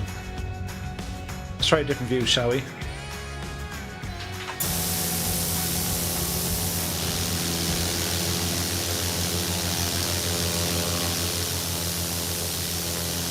We'll go for this view. G4 says, loved your flights around Ireland in the early years. Many thanks, dude. There will be more of them when the new Microsoft Flight Sim is released. Oh. Just before the runway. So the gravel kind of helped us. And then we stopped the engine. That wasn't bad. Okay, it wasn't great, but it wasn't bad. Could have been totally worse. Right, we'll turn everything off here. And the reason we'll do that, we'll be towed off the airfield, as we tend to be told. So what we're going to do, guys, we're going to change it up a little bit. We're going to reload the sim. We're going to go for a different airplane. While we're doing that, never press the wrong button on the live stream. There we go. And then we'll do that. Hey, look, it's me. And it's you. So I'm going to change the simulator. Who mentioned Galway? Do we want to go from the Galway? Usually we take a break about now, but time is moving. As I open a can of cola. So what we want to do now, jump back into the sim. We're going to load up somewhere in the Galway. We're going to pick a completely different aircraft. And we're going to ramble out towards the Aran Islands. And in saying that, the Gazelle got an update as well, but I haven't flown it yet.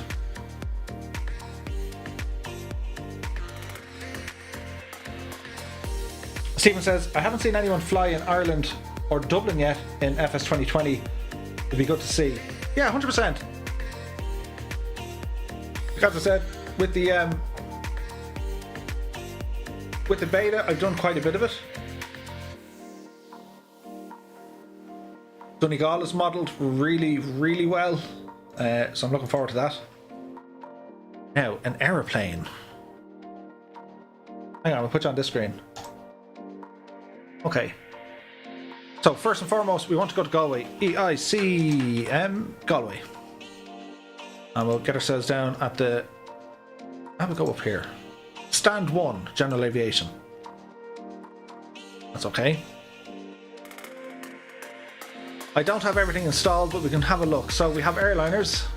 Not ideal for Galway or landing in the Aran Islands, despite our best intentions.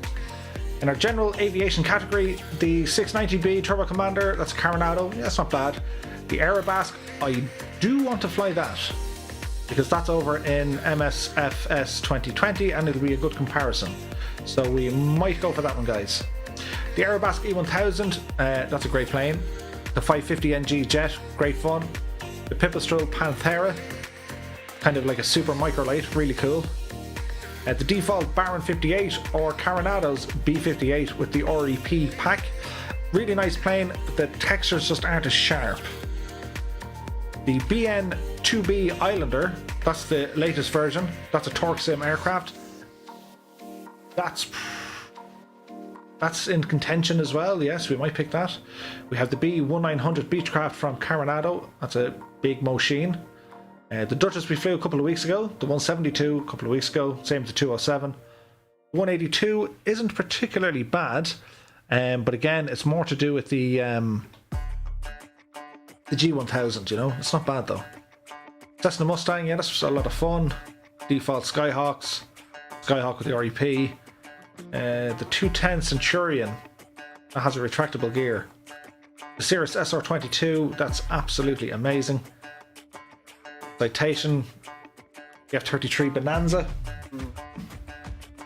King Air, we had a spin on that there last week as well. Lockheed Lodestar, that's loads of fun. Kodiak is quite good. The Mooney M20, that's one of my all-time favourites. A couple of JustFlights, so we have the Archer, the Arrow, the Warrior. The PC6, that deserves its own entire stream. The PC12, I saw the guys on Discord get an Irish Air Corps livery for it.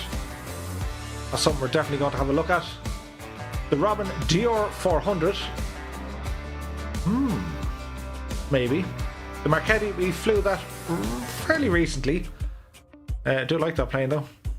The Stinson L5 Sentinel, that's default. To explain the TBM, we had lots of fun on that the last day. The Icon A5 we flew in Rome. The X-Craft's Legacy 650, the Embraer. And we have the V-Flight Air Cessna 150. Then we have the V-Flight Air de Havilland DHC-3T. We have the RV-10. That's lots of fun as well. That's from Digital Replica. In our chopper department, seemingly they were to fix the roundel for the Air Corps, which is up here somewhere. So I think they just fixed the roundel on that. Of course, we have the AW139, we have the Nimbus Huey, we have the V-Sky Lambs R66. Over to our military world here, we have the Hawk from JustFlight. We have a P-47 and a Spitfire, along with the P-51 Mustang. A couple of seaplanes.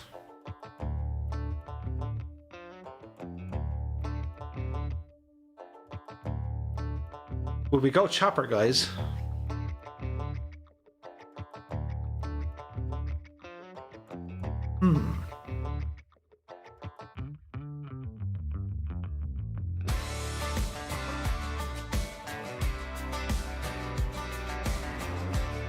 Jackson, go away. Go for stand 2. Aiden's asking, would you fly the AW139 Air Corps livery to the Aran Islands? Kenneth is suggesting the Marchetti 260. All good choices. We're spoiled for choice. The Gazelle, I'll probably use the Gazelle on a different stream. The 139, again, for chopper flying. The Marchetti for chopper flying, that's going to be good. Yeah, sure, we might go with the 139, don't we? Although, wait, didn't we use this only the last day on trying to land on an oil rig? We did, didn't we? You see, we did. But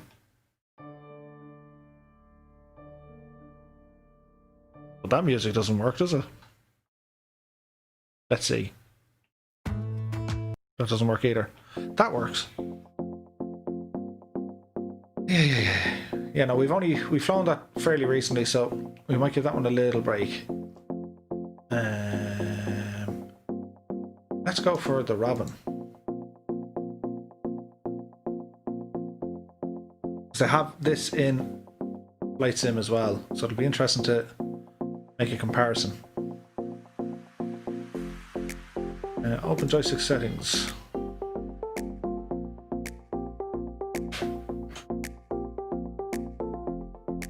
Now, in saying that, I bet you this is going to ask. Sure, we'll do it. If it looks for the, might look for the update. Ian Smith says good night all, and thanks again.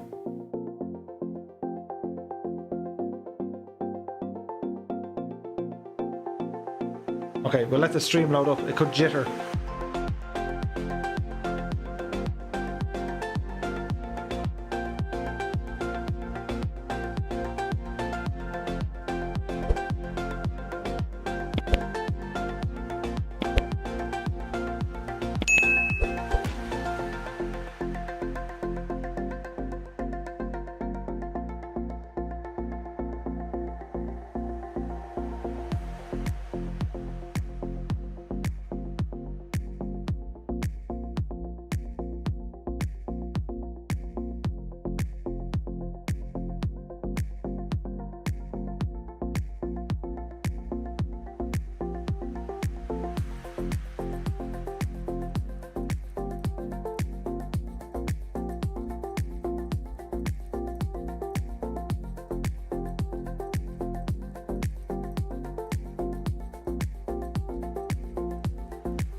It's thinking about it.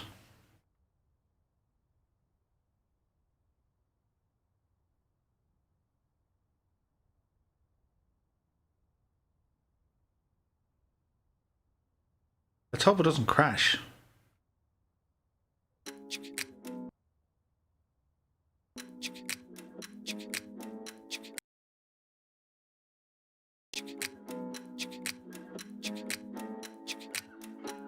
Success.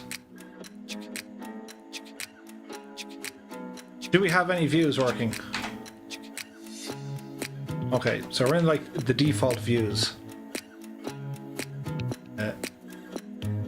X camera. Okay, we're going to turn X camera off here for a second. Already off. XP realistic. Do that on. One thing we need to turn off, which is the friggin' sneeze, because it'd be terrifying. Airport ambience. Okay, so basically we'll turn off the GTN as well. Don't break. Please don't break. Okay, it didn't break. So turn that off. Does anybody know how to fly this thing? Should have thought of this first, shouldn't we?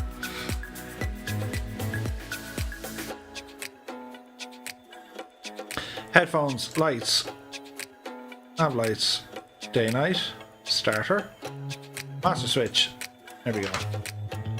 Okay, so to set up your views, guys, if you've ever wanted to know, you have a number of options. For me, I just use the mouse and I use the greater than or less than symbol and then the up down on my keyboard. So once I kind of find the view I'm looking for, I press Control and select a number on my numpad. So there's view 1 saved. View 2 is going to be down here with our panel. So we can see what is actually going on. That'll do. View 2 is going to be down here with our fuel. There's view 2. View 3 is always kind of navigation systems, which will be here. View 4 is for the left. View 6 is for the right. View 5 is going to be in the middle here somewhere. Usually kind of like a GoPro kind of a thing. View 7 is another dash cam kind of a thing. Here. Shift 8 gets you into this kind of a view outside, in which we'll do one here, Shift 8. We'll pan around and get another one about there. And that's Shift 9. And that's our camera setup. So we are on the ground here over in the lovely Galway. Get our canopy open here. Let's check our weight and balance. We've plenty of juice. That's all okay. So this is the Robin DR401 from JustFlight. This aircraft, or a similar aircraft, I think it's the DR400, that is in Microsoft Flight Sim. So it'll be interesting to see how they all look and compare. So the Robin is a cool little plane. There is a freeware version of this in X-Plane. I think it was Aerobasque. I could be wrong. They released it. So go ahead and get our canopy closed here. And we'll try and remember how to fly it. So the master switch can come on. We can hear the battery spooling up. Make sure we have controls working here. Why are you moving on the ground? That's not right. So we need to go into controller profiles. I'm going to go HOTAS. Hit OK. Wait now.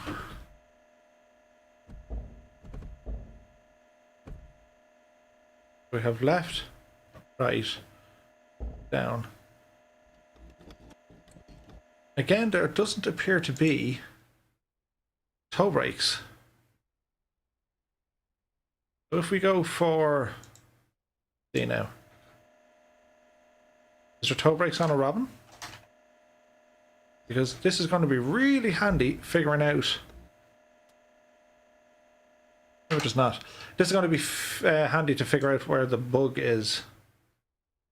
Anyway, we shall see. So, engine is on. We'll go down here now and get some lights going. Alternator, they're all okay. Instrument lighting. Go up there a bit. They're fuses more so. Stabilization, landing lights. Alright, I think when you turn these on and then you have an off switch. We'll go nav lights and rotating beacon. Rotating beacon is on. We have nav lights on, which we do. Okay, we figured that out. And then to turn them off, you hit the little red switch. We have a carburetor, heater, we have got heater, don't worry about that. Landing lights, they're all there. Alrighty, we have a starter, mixture, this guy, our throttles, which is up on the top. Okay, so let's see, can we get this machine started? So fuel tank is set to front, parking brake is set. That's it off.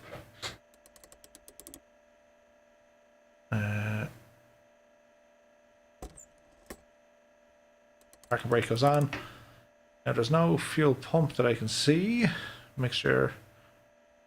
Heat. Fuel pump. There's fuel pump on. Disappear a yoke here. Disappear the yoke? No. Move the joystick to one side. Mags are on both.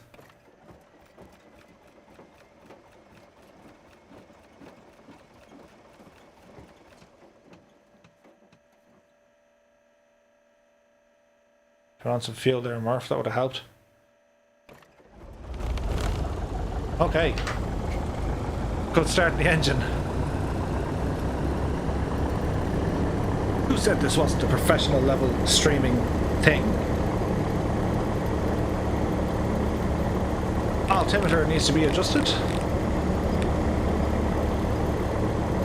This one here can just stay at ground level. We'll zoom down now and get fuel pump can now come off. Stabilizer. Pitot heat, leave it off. And our landing lights can come on here as well. All our various sounds. ADF. Transponder, we're going to go to 7,000. It's via... don't squawk that anyway, Murph. 7,000. We go from standby onto altitude mode. We can use our GNS if we need it. I don't think we need it. Alrighty. So we're going to taxi this one out. And let's head out to the Aran Islands. So, parking brake coming off.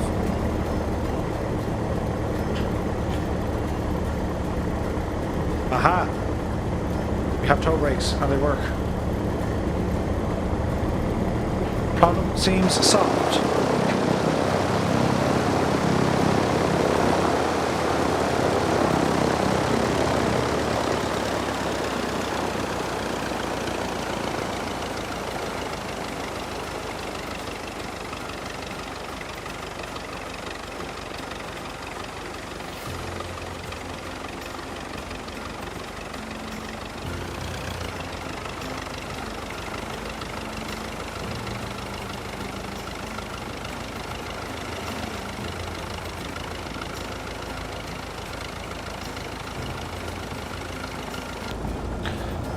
Nice little plane this. Most unusual. But you have, as you can see from the canopy, phenomenal visibility.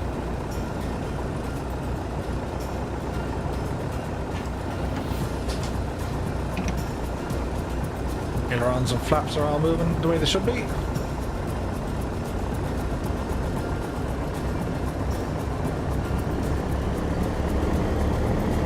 So we go one onto flap for takeoff. Pitch 2016 is here. Good evening to you. He asks, which plane is this? This is the Robin DR400 from JustFlight. We ramble up the runway here. We'll get ourselves turned around.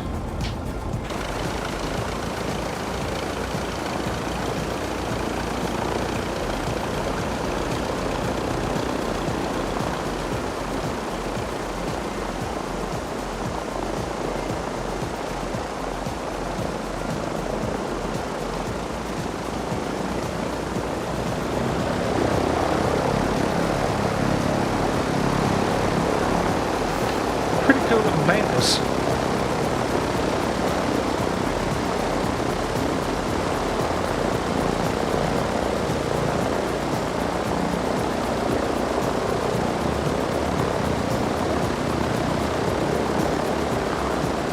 It's a shameless plug.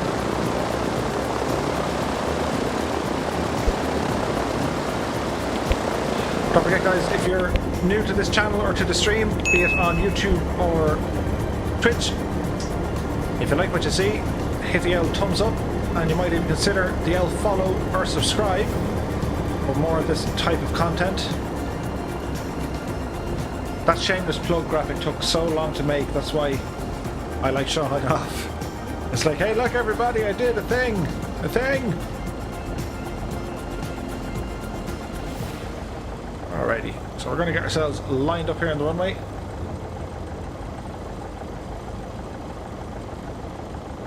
Jer says he flew... Oh, there's a follow straight away. Thanks, Fit 2016. It works. It works. It actually works. So Jer was saying he flew a 50cc petrol RC model of this plane. Dude, sweet. I've seen some of them in action. They're pretty big. They're huge. It says I have the same plane and X-plane. Yep. Absolutely amazing. And there is a very decent freeware version of this as well. So, guys, we have toe brakes. This is amazing. GPS waypoint, that's okay. That's all okay. Ramble across. We want to zero our heading mode to the runway heading. That's okay. We have an autopilot system. Altitude of the ground, that's all okay. Don't know what that's supposed to be. It's not important. Okay. Time to boogie. Are you ready? I'm ready. I think I'm ready. Okay, power coming in. Our power set. Airspeed is alive. There's 40 knots. Trying to keep ourselves here in the center line. There's 60 knots. We're light. And we're airborne. Little bit of wind to contend with here. Nothing major.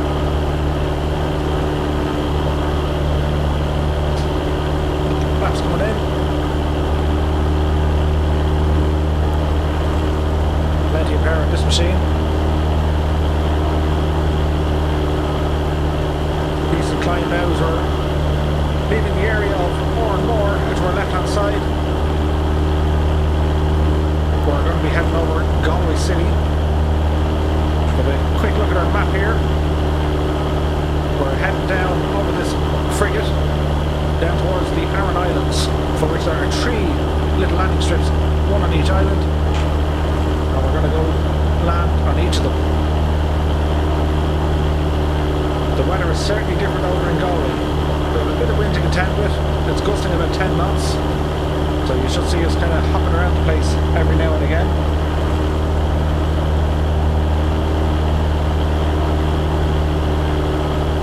So this is mainly going to be comparison videos that we're doing for the next couple of days until 8 days time, and we have the release of the new Microsoft Flight Sim. So as we can see from this aircraft, that camera was outside. We'll save it to here. So as we can see with this aircraft, it's beautiful from JustFlight. The little details, you know, the maps in the back of the seats, the modelling and texture work is quite good. There's a rookie mistake, Murphy. Look, there's actually a GoPro mount, which is either for looking in the way, like that, or looking out the way. We might save that one. I kind of like that one.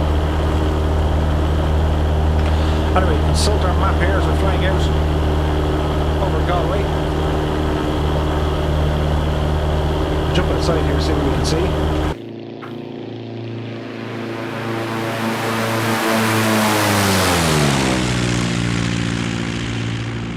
It's looking nice. Again, we're using our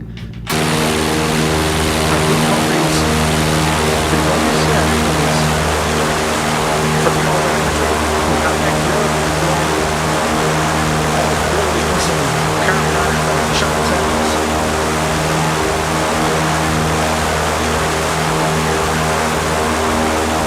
We have ultra-weather XP supplying the weather.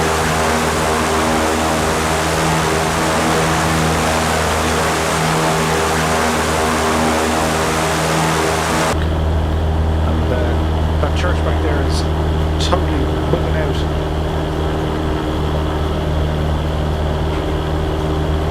But we're going to try and trim our aircraft now.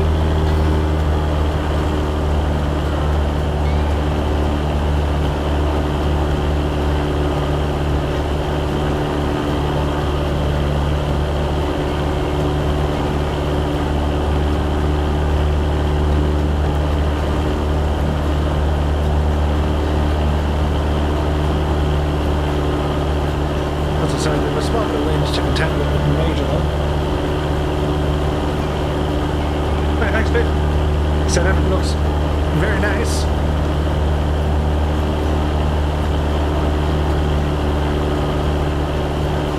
So let's go to altitude mode.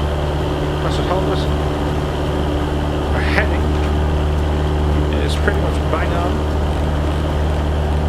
We'll go ahead and put it in heading mode. So our autopilot has taken over. Keep an eye on our RPM here. Our mixture will help adjust that as well. Our speed is fairly good, 120 knots. Stephen Dale says, time for me to leave them off. I'll be sure to join you again. Thanks, Stephen. Many thanks for joining us here tonight. It's been a blast, pal. We'll catch you on the next one.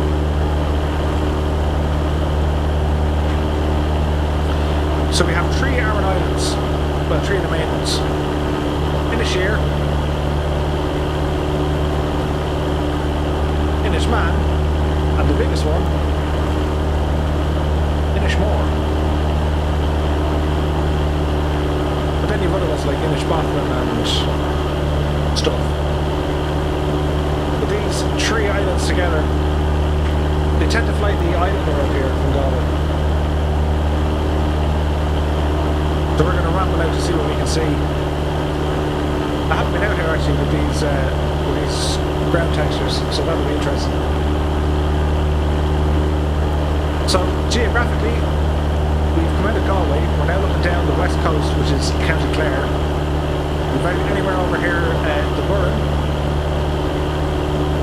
All this amazing looking limestone. You have the cliffs of Moher further down the way. Doesn't look too bad.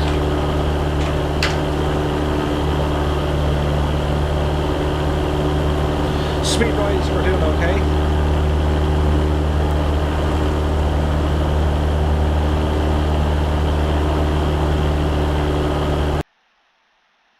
Nicely pointed out. That's really loud. See if this makes a difference.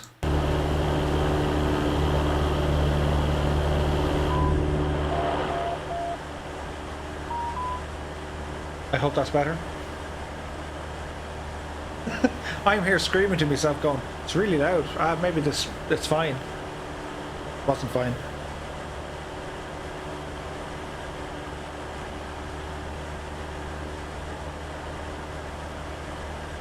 It's probably gone a little bit too quiet now, but it's grand. If we're outside, it should be loud.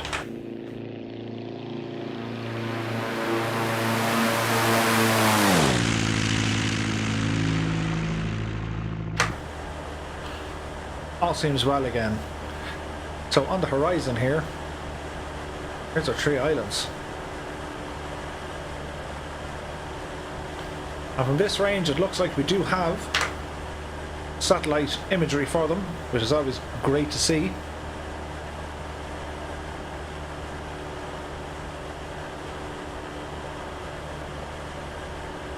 Performance-wise of this aircraft, like we're getting 60 odd ish frames. In actual fact, because we're out at the sea here,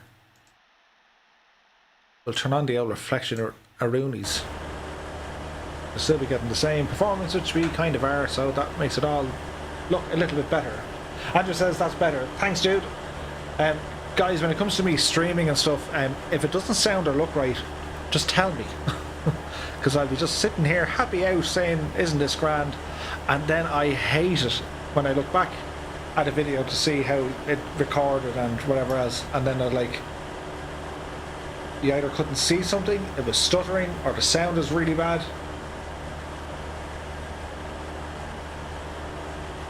It could drive you nuts.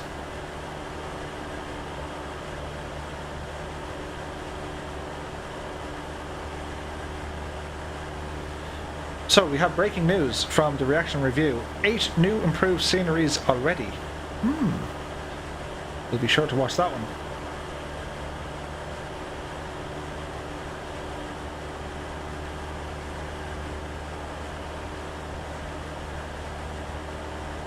So far so good in this airplane. As I said, the modelling work is really good. It's fantastic.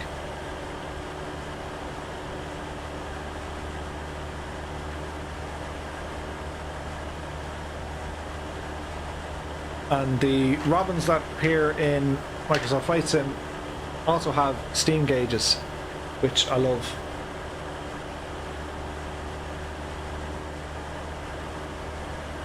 So I'm really looking forward to flying anything with a steam gauge. Like, I have the Deluxe Premium Edition on pre-order. The first thing I'm probably going to hop into is going to be the Cessna 172 with steam gauges. Only because, well, I've flown with them in real life. And it's probably my all-time favourite plane anyway. Or certainly you'll have a soft spot for the first plane you get to actually fly.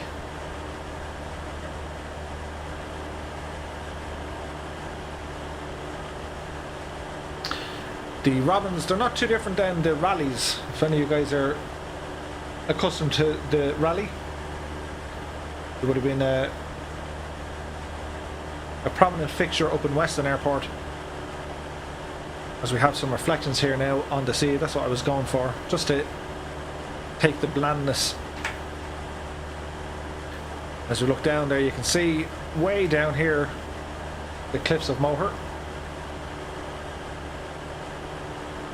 which again, as I said, oh, there's actually a landmark down there, look. There is a viewing tower out there. That's pretty cool to have it. We'll fly down that way the next stream. So, of the little Aran Islands, here's our runway where the boats are. So altitude is a little bit high, but we won't worry about that now for the minute. Oh, don't press that one. It's the heading bug we want.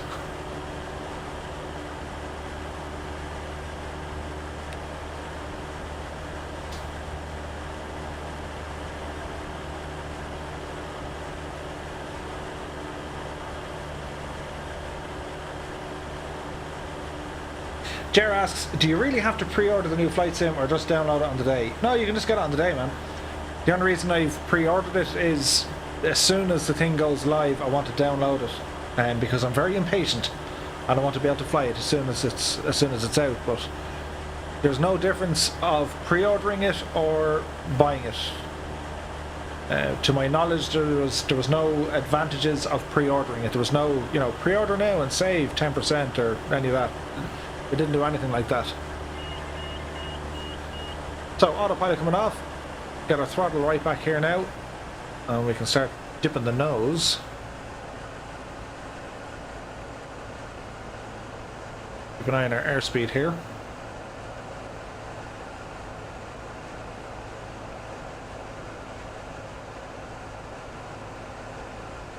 I think by pre-ordering it, for some people it suits them. They can have, certainly the program is going to be installed on your PC fairly soon. And then it's only a matter on the day of release, it'll pull all down data that it needs, like the aircraft and the sceneries and whatever else. But as far as I know, the system files are already installed or will be installed over the coming days.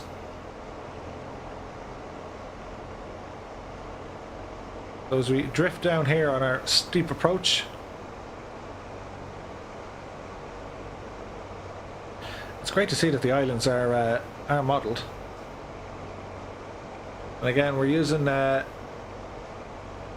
default gateway airports, which include a couple of boats, which is always nice to see. Ex-Europe is powering the buildings. But again, it doesn't look too bad. We have kind of weird reflections there, but I do believe that's a limitation within the beta of X-Plane. Clips of motor don't look too bad from a distance. They look god-awful when you're up close to them.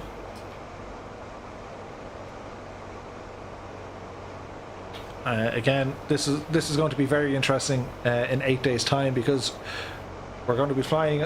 I think the plan is we're going to start off in Donegal, and we're going to head down to Sligo. And as soon as we have Sligo done, we're going to head down to Galway, and then we'll go out to these 3 islands just to see what we can see, and we'll continue on down with the Cliffs of Moher down into Shannon. Shannon, we're going to fly down to Kerry, Kerry on to Bantry if it's in the sim. I don't believe it is. I could be wrong. We'll have to wait and see. Then we'll tip across to Cork, then Waterford, and then start making our way up the east coast, stopping off in Newcastle. Obviously we're going to go for Baldonnel, Weston and Dublin Airport. We'll have a look to see if Gormanstown is there. We'll continue on heading north. We'll go for Belfast's 2 airports. Well, 3 if you want to be technical, but 2 of the airports. We'll go in with the harbour and 1 over the far side as well. And we'll ramble our way up by the Bushmills up in Coleraine there. Run up by the Giant's Causeway. I think we'll tip into Derry. Then we'll come down to probably Enniskillen and then back into Donegal again. And then we'll kind of take reference and take note of what's happening. Yeah, we're so high and so fast. And we're probably not going to put this on the ground.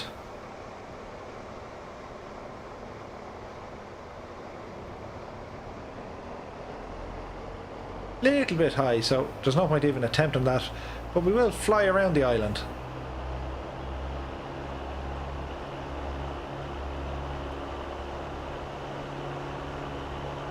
Which I have to say doesn't look too bad.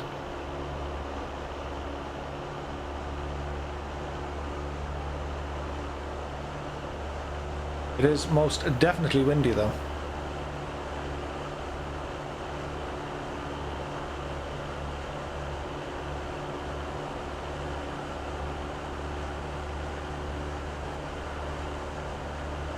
So we'll double around, back in ourselves, get a little bit lower. Go for a little landing.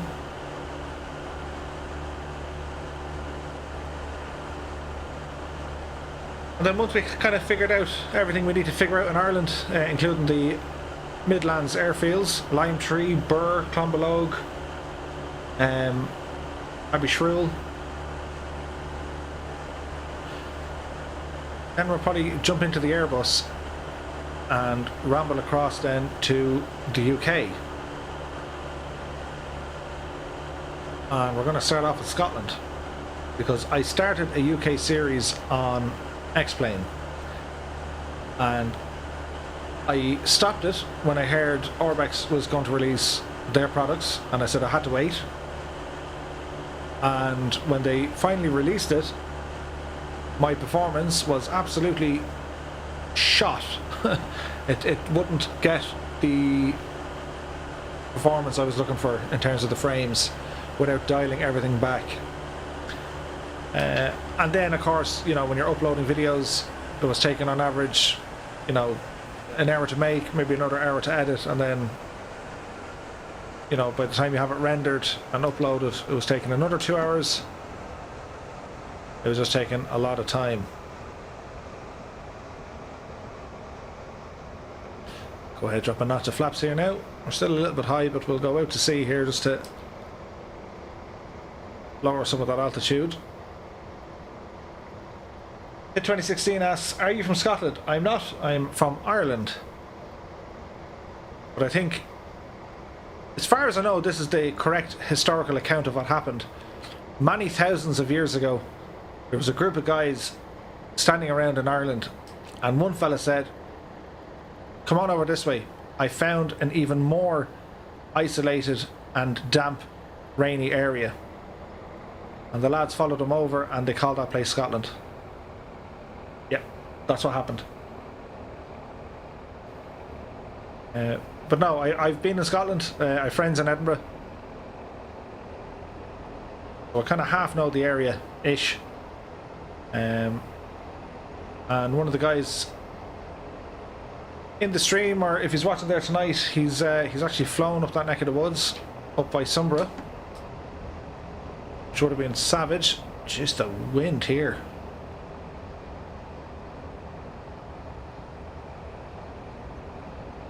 Check our little approach here. We seem to be going okay.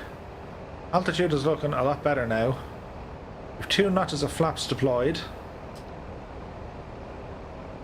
Try and keep ourselves aligned with the runway here.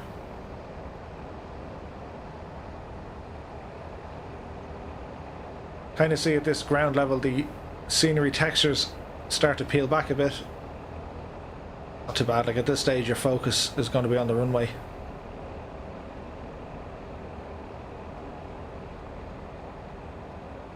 Is narrow enough here, runway 31. I'm gonna watch the flare. When I get down, contact a little bit rough, but yeah, we're okay. Thank God for toe brakes, that's all I can say. We didn't have them the last time.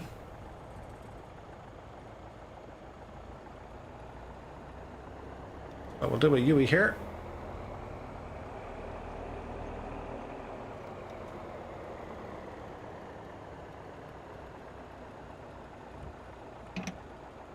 Bring our flaps back in. Nice kind of a remote little airfield here, the first of the 3 islands. See, but the runways, they're not very big. Stuart Payne says, your landing was awesome. Many thanks, Stuart. How did your landing go? Over in the Innsbruck. Supplied from the weather of hell. It says, I was in Scotland and I would like to travel to Ireland too. You got it. Ireland is fantastic to travel around. If you get the weather, it's really, really fantastic. But I suppose that's going to be a huge advantage to Microsoft Flight Sim, because you can get the experience in X-Plane in terms of your photo scenery and whatnot, but with Microsoft Flight and that lighting model and the weather as well, like Ireland and Scotland, we all share, and England, we all, well, obviously not England because you guys actually have decent weather this week, and your talk of beautiful weather is left inside the glove box back in the last plane we flew, which had the dodgy brakes.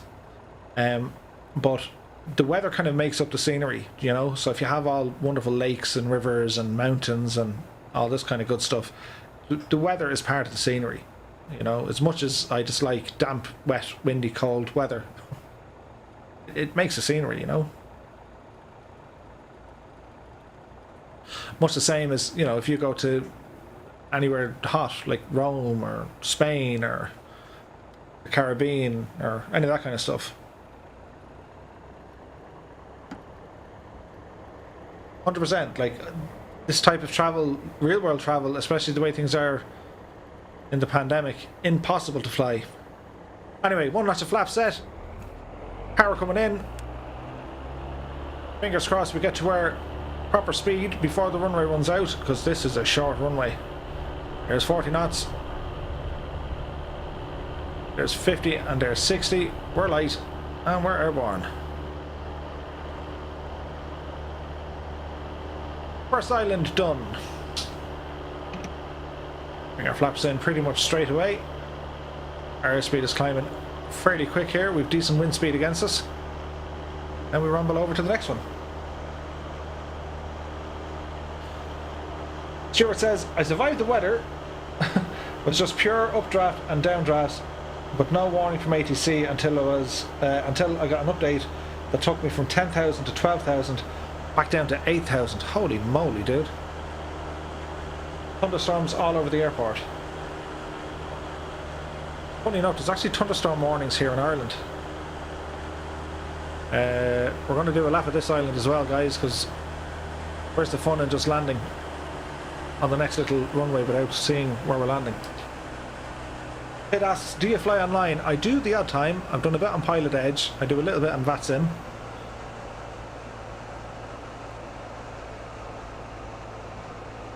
And again, I think it depends kind of in the mood of the stream.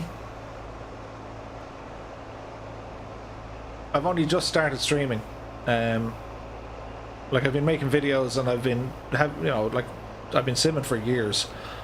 I've only really started making videos in the last 2 years. The first year I pushed out a whole load of content. The second year, not as much.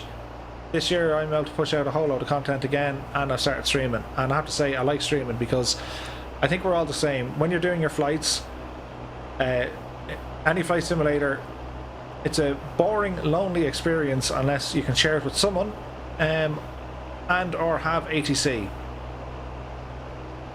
You know, it's fine to do a couple of hours here and there to do a flight, and you have, you know, amazingly immersive. You have great immersive flights, but yeah, it can be lonely when you're just tipping around and you see things and like, oh, look at that, it looks amazing, and like you mightn't have anyone there. So the idea of streaming, I think it's great because you can chat and have the crack and be yapping away. And if you're lucky, you get people coming into the chat who are trying to help you to say, try this or do that, or see that button, yeah, you need that on now. And for me, that helps me learn on the go. Learn on the fly. Just do you see what I did there? Do you like learn on the fly? And I love that, man. It's brilliant.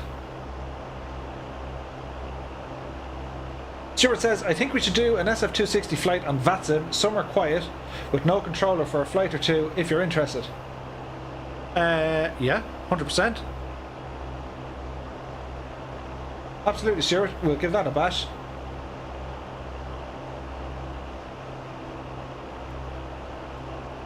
My time is probably a little bit tight-ish this week, but do send it on, we'll have a look at it.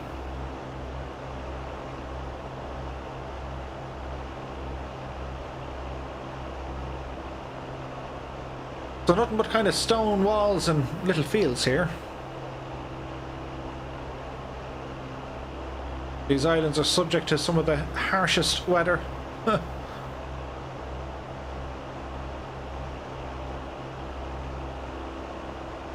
they are a thing of beauty nonetheless.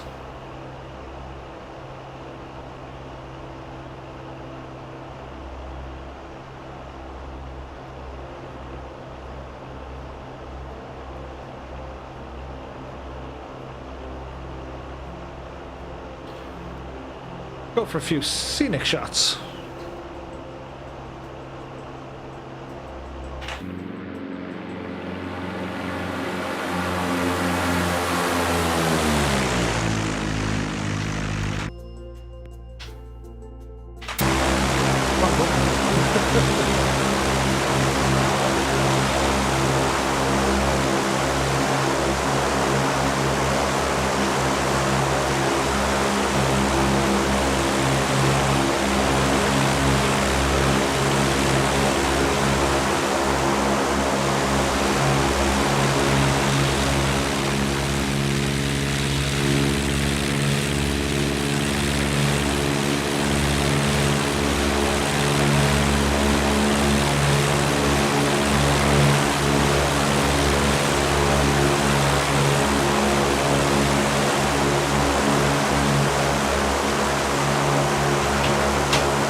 It is a nice part of the world, alright.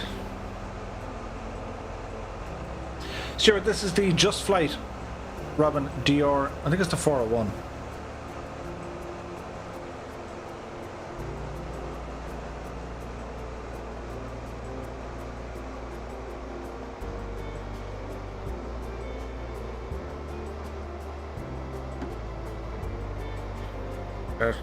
Adding a few notches of flaps here.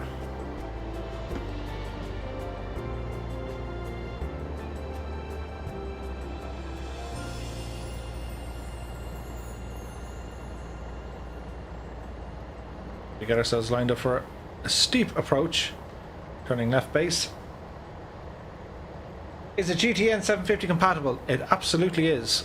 And the only reason I have it turned off is because I just want to compare it to that of what's available over on Microsoft Flight Sim.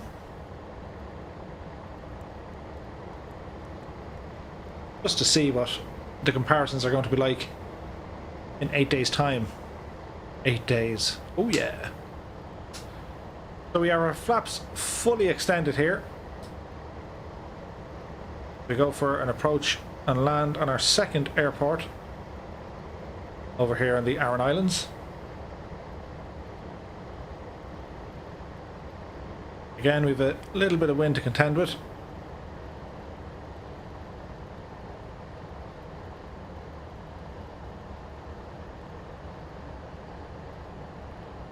A little bit high in our approach, but we can correct that as we go along. We're 1,000 feet per minute on our descent, so it's not too bad. Your ears would definitely pop though.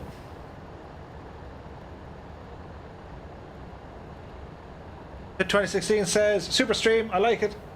I have to continue my flight with the Zebo from EDDM over to LPER. See you soon. You take care, pal. Thanks so much for sticking with us tonight. As Murphy is about to blast it into the runway. That was close.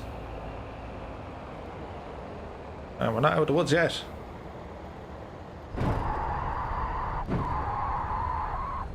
It's definitely a rental plane. As the tires absolutely scream and screech. We got our speed down. As I said, lads, don't read things when you're trying to fly or drive. It's bad.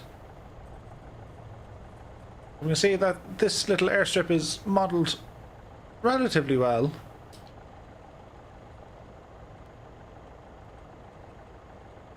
We even have some cars driving here. Our flaps back in. So we're going to spin it around here again. Head to our third and final island.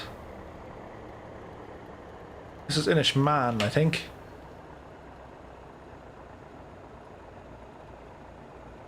Yeah, and the last island we're going for is Inishmore. So we'll back taxi back down 15 here, do a Yui. Stuart says 0800 call insurance, yes. Or as Black Knight would like to say, you left your landing gear on the runway. Please go back and collect it. But we're okay. As we like to say, the simulated horror.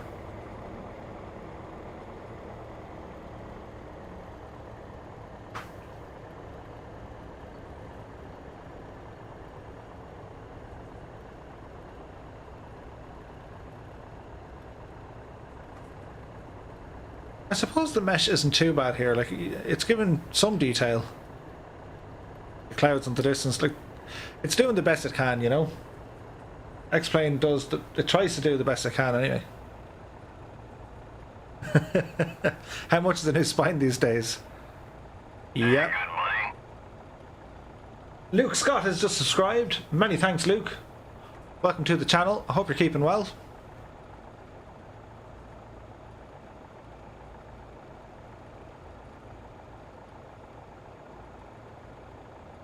Thanks very much, Pitt. That's definitely a nice thing to say, dude. He goes, I haven't seen such a typical stream for a long time. Stay that way. 5 stars. Thanks very much, dude. I'm glad you enjoy. We stream every Monday, Wednesday and Friday. Now, caveat for this week, I'm not around on Friday because I'm going to Donegal, but I will be here again on Wednesday. Okay, flaps are set, mixture set to full, the power stick set to power. We bait down the runway center line here. The wind is coming at us from our left hand side. Airspeed is alive. There's 60 knots and we're up and at them. Have some obstacles at the end of the runway, namely the street lamps, which don't know how accurate they are. Bringing our flaps in there now. It's fairly quick to pick up speed, this thing. You're paying 100% agrees with that comment. If you can see the colour of my face, you're making me blush, or it could be just the dodgy camera and the lighting work. So that light behind me, but it looks okay, but like it's not actually purple or pink. Not that there's anything wrong with purple or pink, but it should be a blue light with a red light. But I can get the lights working well, but then I come across like an Oompa Loompa. So I decided against it, as I try to keep this aircraft somewhat straight. So the last of our islands, this here is Inishmore, the biggest and the baddest of the Aran Islands.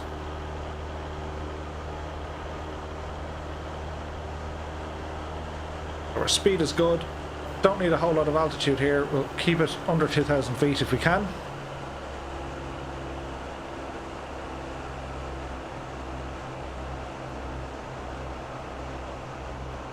Guys, I'm also on Twitter. I don't do much on Twitter, but I'll start doing more on Twitter. And I have an Instagram as well, so I must put a few things up on over in Donegal. That's kind of weird looking. So be sure to follow over that direction as well.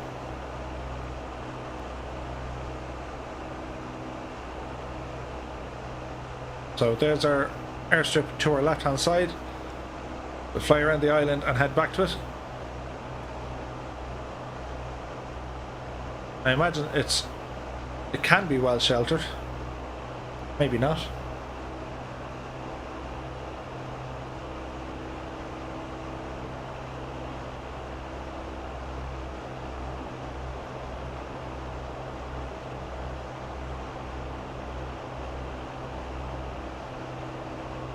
Red light. You'll be getting knocked on the door. Or the window. But that's enough said on that. But no, they're LED lights and you can change the colour of them. But yeah. So I'm one of these people who spend a lot of time on how to make a stream look decent and how to get your sounds working. So I'm fixated on the audio and the visuals. As in, I get obsessive about it. Like even there tonight, the camera just wasn't doing what I should be doing. I was like, right, I'll put back in the webcam. It's just less of a headache. It started working, so it was grand. So my chair is an Arotsi chair. Arotsi? Yeah, Arotsi. I've two of them. I've the old one and this is the new one. They're identical. They're like a gamer's chair. Like they'd be like your what they call the racer, X Racer, GT Racer. I think they're all similar. But really happy with this chair. It's like 220 euros maybe, or 230 euros. It's very comfortable. It's rated for a whole load of hours. It can fully recline, and it can take all sorts of punishment, be it sitting upright or leaning back or even rocking on it. Has adjustable arm rests and yeah, it's awesome. So Arotsi gaming chairs.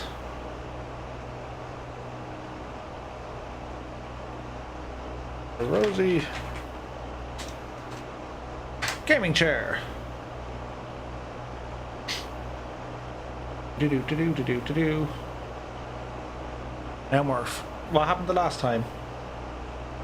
You were doing so well. Don't look at the screen whilst you're flying. It could be disaster. There's a link gone in there, fellas, by all means, if you want to check them out. I have to say, I highly rate them. I think they're very good. Their customer service is very, very good as well. And you can get all different colours and styles and designs. I found them purely by googling gaming chairs and how soon they could deliver, and these guys were the quickest.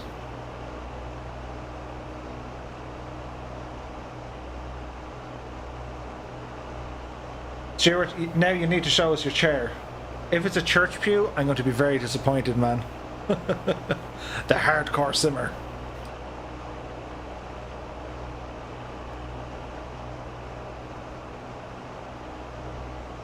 Mind the altitude here, Murph. We don't want to go above 2,000. Nice island though, and as you guys can see, obviously the higher you get up, the better quality the scenery appears with this particular scenery set. But it kind of goes for all scenery in Sims. A wooden dining chair. Do you use a cushion or a pillow? In fairness, Stuart, you could say it's all about the immersion. Provided you flew like World War II airplanes. Luke Scott says, how are your PC specs? Do you think they'll run MS Flight reasonably well? Yes. The specs of this PC should run it on... It should run it on Ultra. I'd be surprised if I don't get Ultra out of it. Now, obviously, depending on where we're going to be loading up and what's happening with the weather and the scenery and, you know, online traffic and multiplayer and whatever else, and if I'm going to be streaming it, I stream off the same PC. I might have to dial it back down to high end or, you know, maximum or whatever it is. But Ultra being the absolute Ultra, that's what we're aiming for. It should achieve it.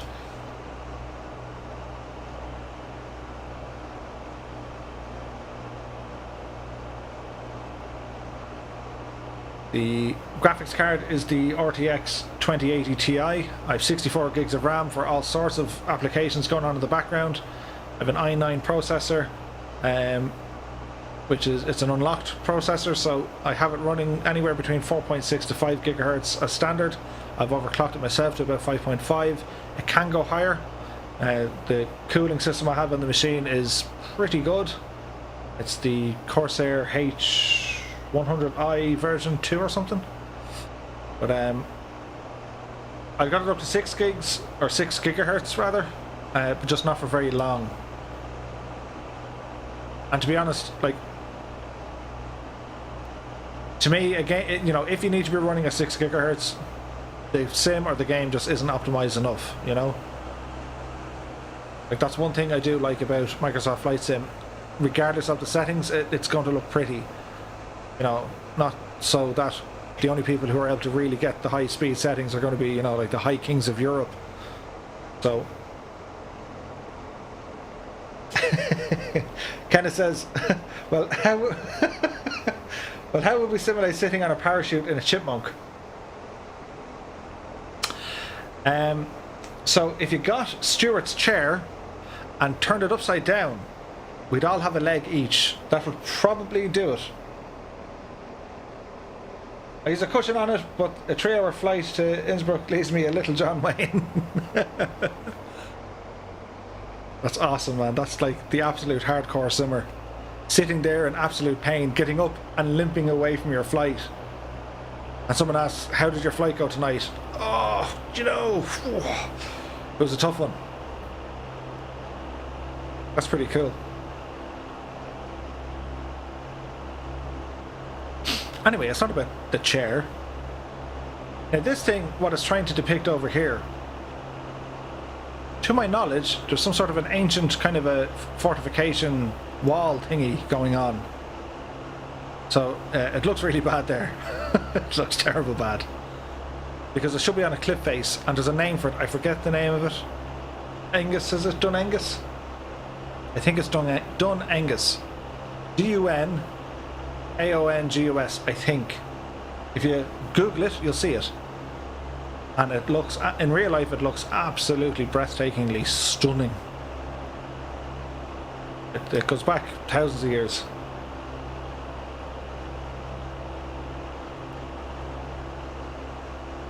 So I have to say, our flight for this evening, oh, do you know what I never did? I never got a screenshot of the other plane. That was a rookie mistake, fellas. But we will get one now.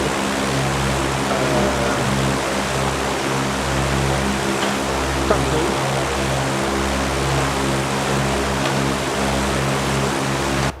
But we'll have to get another one, I suspect. Where's that gone now? The JustFlight gadget. There it is. I'll have to get another, some sort of a screenshot.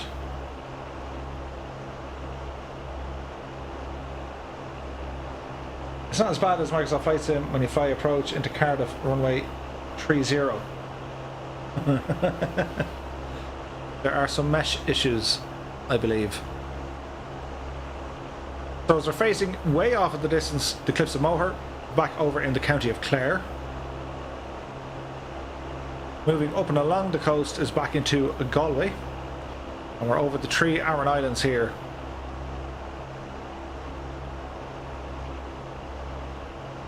So our airport here on Inishmore.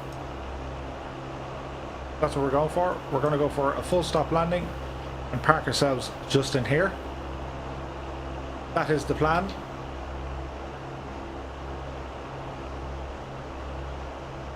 This airplane runs very well. It's very smooth to fly. The leisure park is halfway down the cliffs. Yeah. Yeah, you know, there's limitations when it comes to the mesh. Like whatever about using like DSF tiles and you know, you can add in bits and bobs like putting down 3D Lego bricks and trees and whatever else, you know, or even like defining where a runway is. Mesh is really confusing. I cannot get my head around the mesh.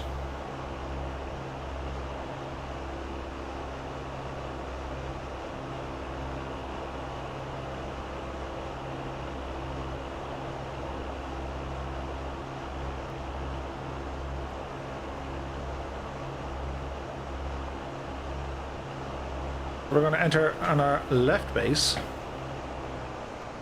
Bring our speed back. We use Inishman to help us navigate.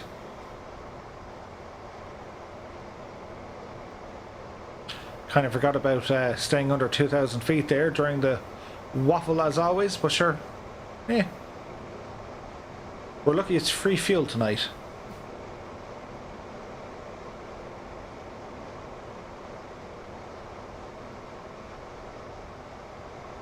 So everything at the moment we're flying visual. We'll probably be doing the same over Microsoft Flight Sim for the first little while, and to be honest I'm okay with that, because whatever time we're going to spend inside the airplane checking out our instruments and how well everything looks, a good portion of our time is going to be spent looking out. So we can deploy some flaps here now. First notch coming out, 1,700 feet. Picking up a few bounces over the island.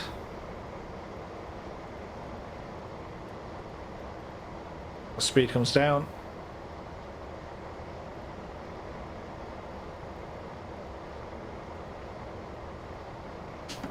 Have a second notch of flaps. Increase our descent here now. We're at 1,500 feet. Start our final approach here.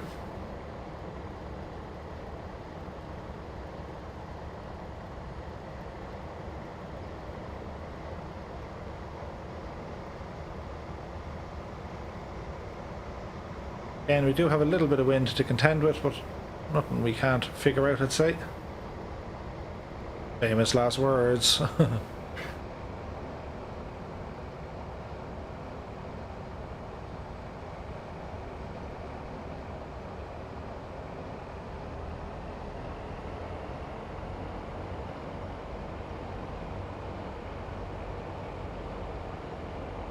Just looking at my fuel tanks here, we should really be swapping over to the right tanks, but actually helping our balance on our approach here, so we might leave it off. So mixture set to rich. Approach speed is fairly okay. A little bit of wind to contend with. It's the gusts every now and again. That's when you'll see me trying to react and reposition the aircraft, which all add to the fun. Okay, a little bit high.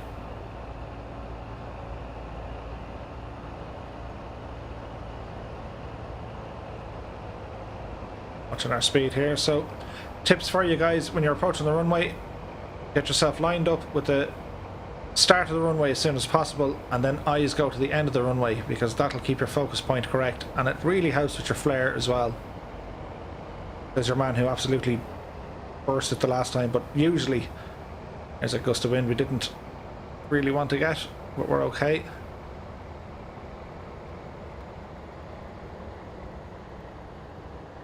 Watch the flare. Don't float it. There we go. At a spot of manual braking. I think the old tyre screeches now are a bit on the... We'll take it. Bring our flaps back in here now. Turn around here on the runway as we back taxi.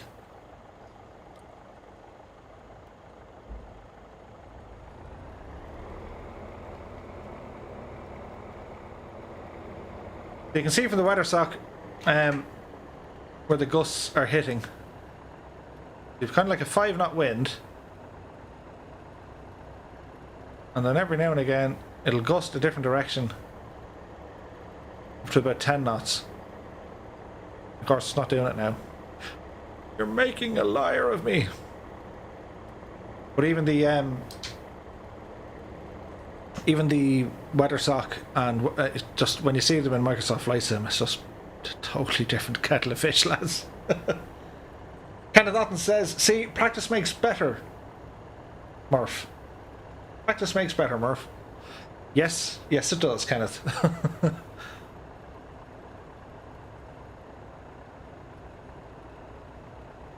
Do you know, I think the biggest challenge is going to be getting used to a new camera system.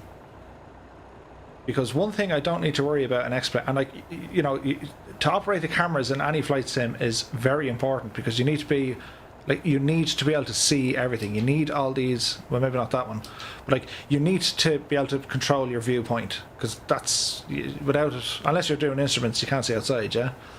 So it'll be interesting to see what the transition is going to be like.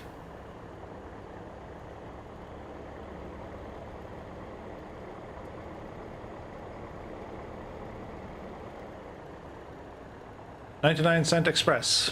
Okay.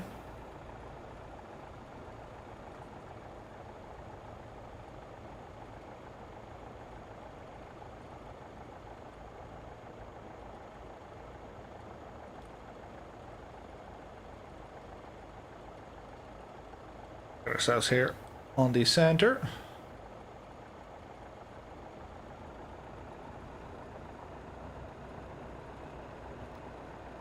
Park it up here for the night. Go have a couple of pints in the local pub. And tell people of all our stories. So, parking brake coming on. Make sure our flaps are fully in at this stage, which they are. We can go ahead now and kill our pitot heat, landing lights. They can all come off. We have a strobe light here somewhere. No, they're all okay. Mixture, they're all okay. Starter, rotating beacon, they're fine. Instrument lights, we can bring that back down to 0. We're going to have a look at our mixture to be cut. Bring our mags off. We can zoom in here, get our rotating beacons off, our nav lights off, and our master battery switch off. Cool. Open our canopy and bail out. Well guys, that will be it for this evening's stream. To recap, we started off in the JustFlight Cessna 152, took off from Waterford. I nearly forgot where we took off from. We took off from Waterford, where we discovered we had a brake failure on our tow brakes. So we flew over to Bantry, ditched the aircraft on the runway, reloaded in the Robin DR401 or 400. It's this thing anyway, another masterpiece from JustFlight. We took off from Galway Airport and we rambled over to the 3 Aran Islands, landing at each one. And yeah, we had a lot of fun with this one.